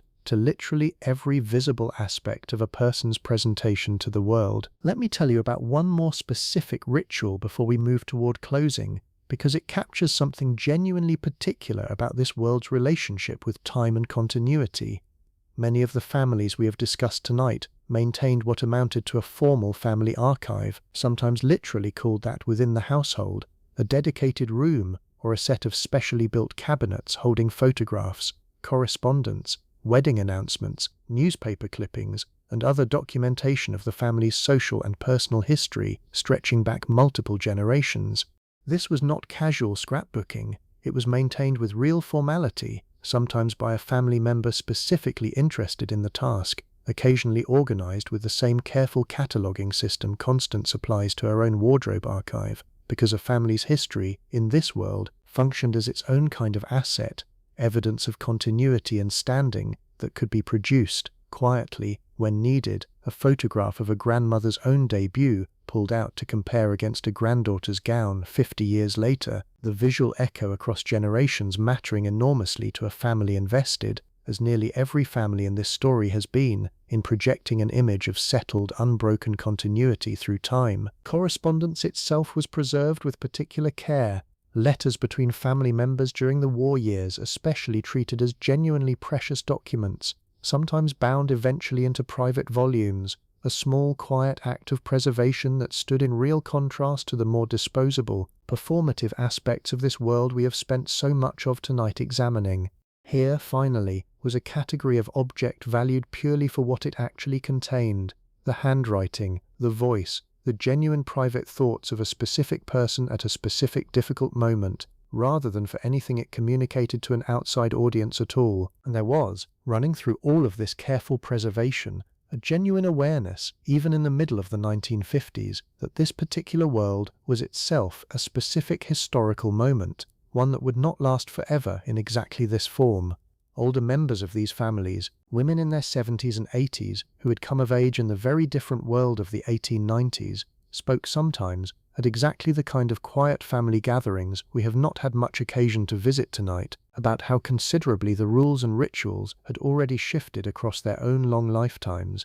formality relaxing in small but noticeable ways year after year, a sense, quiet but real, that the elaborate machinery we have spent this whole evening exploring together was itself, gradually, gently, evolving into something their own grandchildren would eventually experience quite differently than they themselves had. Before we close, I want to walk through one more full day with you, a different kind of day than any we have visited so far tonight, because I think it rounds out the picture in a way that matters, and that is a truly quiet day, a day with nothing formal scheduled at all, because even in this elaborate, tightly managed world, such days did occasionally exist, and they are worth seeing precisely because they reveal what this world's leisure looked like when it was not performing for anyone. It is a Tuesday in late April, and Constance has, deliberately, kept the entire day open. No luncheon, no committee meeting, no fitting, an act that in itself required a certain small discipline, since the temptation to fill every available hour with some form of scheduled obligation ran strong and constant through this entire social world. She wakes without the alarm of a full morning ahead, lingers over coffee on the sun porch considerably longer than usual, the newspaper read in full rather than skimmed quickly between other tasks, and then, rather than dressing for the day's first appointment, she simply walks the grounds. This particular stretch of lawn running down toward the water has been landscaped, over the decades, by a series of professional designers, each one building on the last, and Constance knows every corner of it with real intimacy, not the abstract knowledge of an owner, but the specific, accumulated knowledge of someone who has walked this exact path hundreds of times across many springs.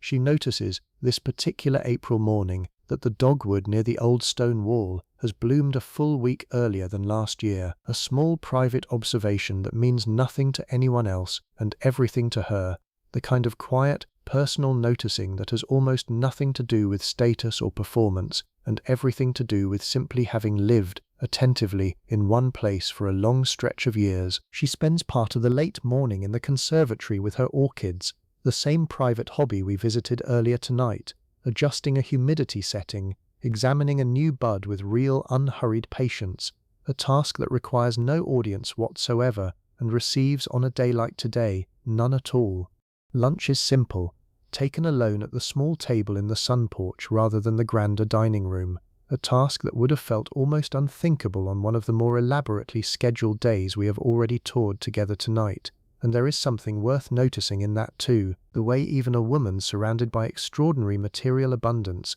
still experienced genuine relief, genuine pleasure, in the simple absence of obligation for a single ordinary afternoon. In the early afternoon she reads, a novel she has been working through slowly for the better part of 3 weeks now, something contemporary, a story about a family not entirely unlike her own, and she finds herself, more than once, recognizing small true things in its pages, the particular loneliness of a woman surrounded constantly by people, and yet rarely truly known by any of them, a theme she does not discuss with anyone, not even Harold, but carries quietly with her for days afterward, turning it over in her mind during other, busier hours, when nobody would ever guess she was thinking about anything at all beyond the immediate social task in front of her. By late afternoon, the quiet day has run its course, and the ordinary machinery of her calendar reasserts itself gently, a phone call from a friend confirming plans for the following week, a note from her daughter's school requiring a brief reply,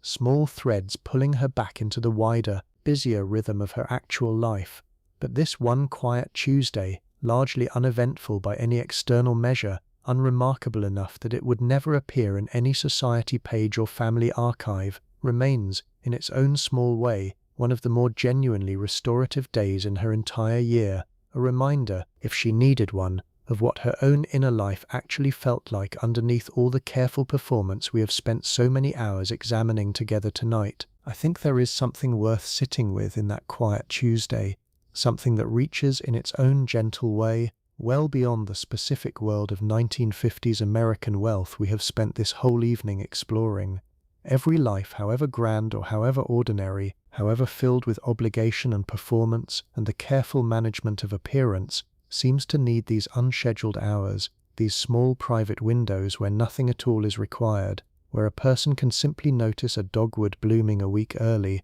or lose themselves in a novel's quiet truths, or sit with their own thoughts without an audience of any kind watching or judging or waiting to be impressed. Constance's version of that need happened to unfold inside an extraordinary house on an extraordinary piece of land, surrounded by extraordinary objects we have spent hours cataloguing together tonight. But the need itself, underneath all that extraordinary surface, was something almost startlingly ordinary, something genuinely, recognizably human. There is one final thread worth pulling before we let this story rest, and that is the question of what all this wealth actually felt like from the inside, day after day, year after year, because I think it is easy, hearing about the furs and the vaults and the charity balls, to imagine a life of pure, uncomplicated pleasure, and the truth, as it so often is, sits somewhere considerably more complicated than that. Consider the sheer mental load of it all. Every single object we have discussed tonight, every gown, every piece of jewellery, every place setting, every guest at every party, existed within a vast, largely unwritten system of rules that a woman like Constance had to hold entirely in her own memory, correctly at all times, with essentially no room for error. Wear the wrong coat to the wrong event, and it would be noticed. Seat the wrong two families together, and it would be discussed for months. Send a thank you note a day too late, and a small permanent mark would be filed away against her, quietly, in the memory of exactly the people whose good opinion mattered most to her family's continued standing. This is, when you actually sit with it, a genuinely demanding cognitive task, sustained continuously across decades, and I think it deserves to be named plainly as exactly that, a form of skilled, unpaid, largely unacknowledged labor, even as it unfolded inside rooms filled with silk and champagne and orchestras, and there was, running underneath even the most glittering evenings, a specific, persistent loneliness that a number of women in this world quietly described in letters and later in memoirs written once the whole era had safely passed into history, a sense of being surrounded constantly by people and yet rarely known by any of them in any true unguarded way, because the performance never fully stopped, not at the charity ball, not at the dinner party, not even for some women in the privacy of their own marriage, where a certain formality, a certain careful management of appearance had become so deeply ingrained across years of practice that it was genuinely difficult to simply set aside, even with the one person who had, presumably, married her precisely because he loved the whole of her, performance and all. I do not say any of this to diminish what real pleasure and real satisfaction these women also genuinely found within this world, because that pleasure was real too, the thrill of a beautifully executed evening, the deep satisfaction of a successfully completed fundraising campaign, the simple sensory delight of silk against skin,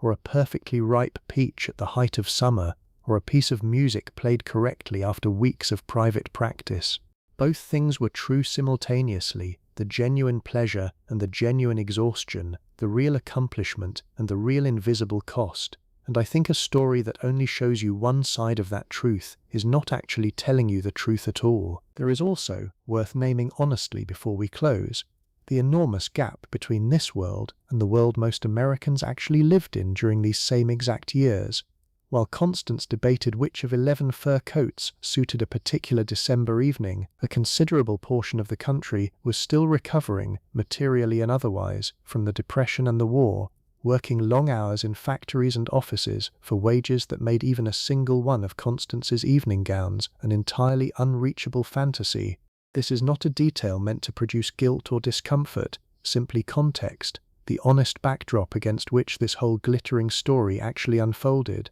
A reminder that the 1950s, so often remembered as a single uniform decade of post-war American comfort, actually contained, simultaneously, an enormous range of genuinely different lived experiences, this evening's story representing only the very narrowest, most rarefied sliver of it. And yet, for all that honest complexity, there remains something genuinely worth appreciating in the sheer craft of this world, the real skill involved in a perfectly executed dinner party, the genuine expertise behind a well-managed charity campaign, the patient, careful cultivation of an orchid that finally, after years of attention, produces a single perfect bloom. Extravagance, examined closely enough, almost always turns out to be craft in disguise, an enormous, sustained human effort poured into objects and occasions that, however excessive by ordinary standards, still required real intelligence, real patience, and real care to produce.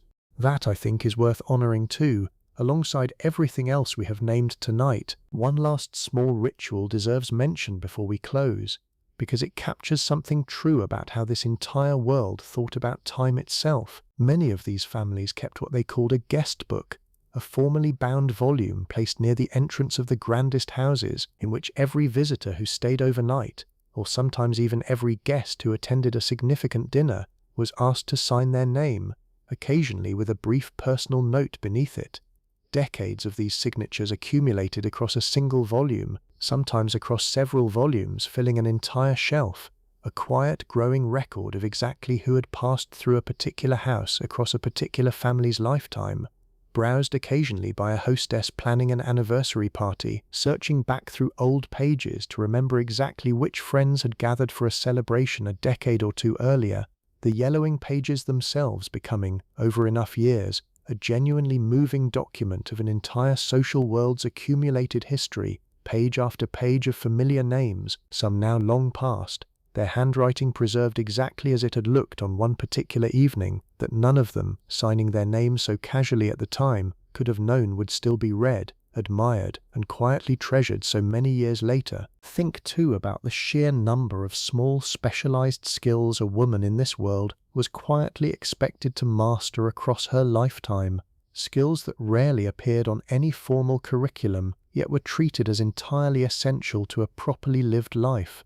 Flower arranging deserves its own mention here, distinct from the orchid growing we already visited, because arranging cut flowers correctly for a formal table was considered a genuine art in this world. Women taking private lessons specifically in the technique, learning the correct proportion of height to width, the correct way to condition stems, so blooms would last through an entire long evening without wilting visibly under warm chandelier light, an entire quiet body of expertise that a skilled hostess carried with her, invisible to most guests, who simply admired the finished arrangement without ever considering the years of practice standing behind it. Handwriting itself received similar careful attention. A specific, elegant script, taught sometimes by a specialist instructor during a girl's school years, remained a genuine marker of proper upbringing well into this decade. Correspondence written in a beautiful, consistent hand considered a small but real reflection of the writer's overall refinement,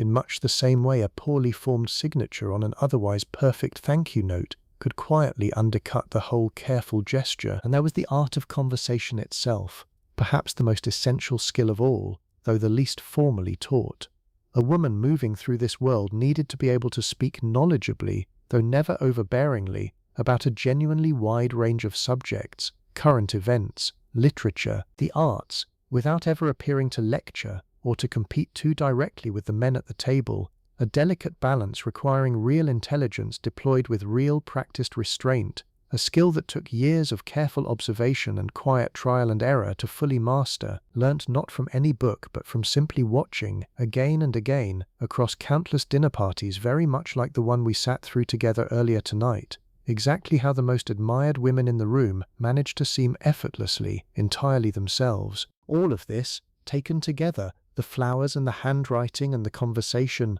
the furs and the jewelry, and the carefully planned charity balls, formed a single continuous body of expertise that a woman like Constance spent an entire lifetime developing, refining, and quietly passing forward to her own daughter, a curriculum with no diploma, no formal title, no salary attached to it at all, and yet one that shaped in ways both beautiful and genuinely demanding the whole of her waking life. Let us slow down now, because we have covered a great deal of ground together tonight. The clubs and the closets, the yachts and the debutantes, the charity boards and the orchid conservatories, and I want to bring us gently back to where we began, because every one of these separate threads eventually leads back to a single ordinary evening in a single house, the same house we started in together, hours ago now, back on the north shore of Long Island. It is late, the dinner party from earlier tonight, or perhaps it is a different evening entirely by now. The details blur pleasantly the way they tend to when we have travelled this far together,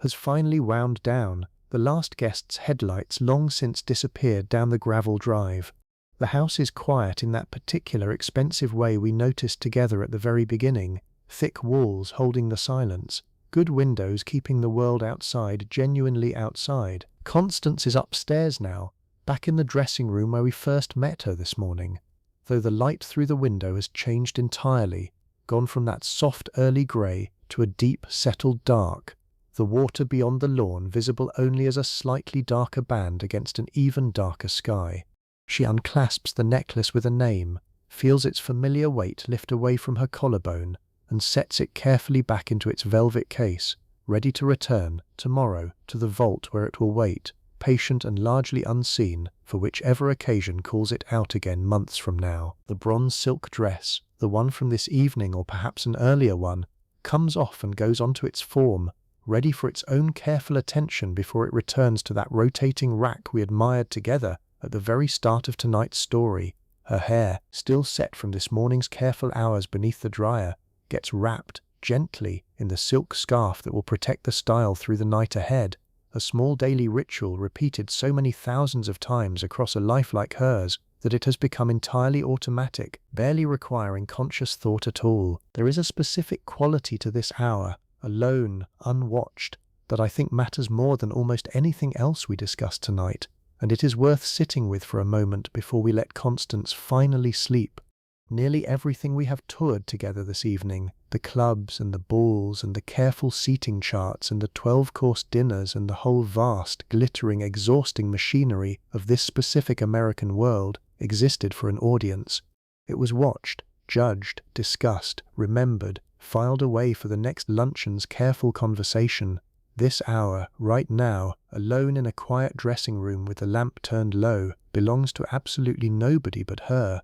I find something genuinely tender in that, if I am honest with you. All that performance, all that careful management of appearance and reputation and social standing, running for hours and hours across every single day of a life like this one, and at the very end of it, every single night, there is still this small, private, unwatched moment, a woman simply taking off her jewelry, brushing out her hair, standing for a few quiet minutes in front of a mirror that, for once, is not asking anything of her at all. Harold is already in bed by the time she finishes, the bedside lamp on his side switched off, his breathing already settling into the slow, even rhythm of genuine sleep. Constance slides in beside him, the good linens cool and familiar against her skin, the window cracked slightly, just as it was described to us at the very start of this whole story. The same careful nightly habit repeated across countless households in this world, a small final ritual before the day, finally, truly ends. Tomorrow will bring its own version of everything we have toured together tonight. A morning call, perhaps, or a fitting at the dressmaker, or simply an ordinary quiet day at home before the next dinner party or the next committee meeting arrives on the calendar. The leather notebook downstairs, the one that governs so much of this careful, elaborate life, already holds tomorrow's obligations in Constance's own careful handwriting, ready to pull her gently back into motion the moment she wakes. But that is tomorrow's story, not tonight's. Tonight, we simply let her sleep, the house settling fully into silence around her, the water beyond the lawn dark and quiet, the whole vast, strange, extraordinary machinery of this specific American world, finally, briefly, at rest. I want to leave you with something honest before we close, because I think it is worth saying plainly rather than simply implying it and moving on. This world we spent tonight inside was extraordinary and strange, and at times I think genuinely a little absurd. 11 fur coats and cold storage vaults and calling cards left at doors nobody actually needed knocked on. It was also, underneath all of that, a world built and run largely by women whose real talent, real intelligence, and real capacity for sustained, skilled work rarely received the recognition or the credit it genuinely deserved, channeled instead into a glittering, demanding, largely invisible performance that ran, without a single day off, across entire decades of their lives. Both of those things are true at once, the absurdity and the genuine skill, the excess and the real human labor underneath it, and I think that is part of what makes this particular slice of American history so endlessly interesting to sit with, late at night the way we have tonight. It resists a simple, tidy conclusion. It just keeps being complicated, layer after layer, exactly the way most real human lives, however wealthy or however ordinary, actually tend to be. The lamps are going out now, one by one, across the whole quiet expanse of this story. The ballroom chandeliers dimmed hours ago, the club's leather chairs empty until morning, the conservatory dark and still around Constance's sleeping orchids, the vault sealed once again around the necklace with a name. Somewhere out past the lawn, the water moves quietly against the shore, the same water it has always moved against, indifferent entirely to furs and charity balls and carefully engraved invitations, simply doing, tonight as every night, exactly what water does. Sleep well, friend. We have been somewhere real tonight, strange and glittering and human all at once, and I am genuinely glad you stayed with me through the whole of it. Rest now. Let the evening close gently around you, the way it closed so many years ago now, around a house on the north shore of Long Island, and a woman named, for tonight at least, Constance, and a whole vanished world that once felt, to the people living inside it, as permanent and as ordinary as your own life feels to you right now. Good night.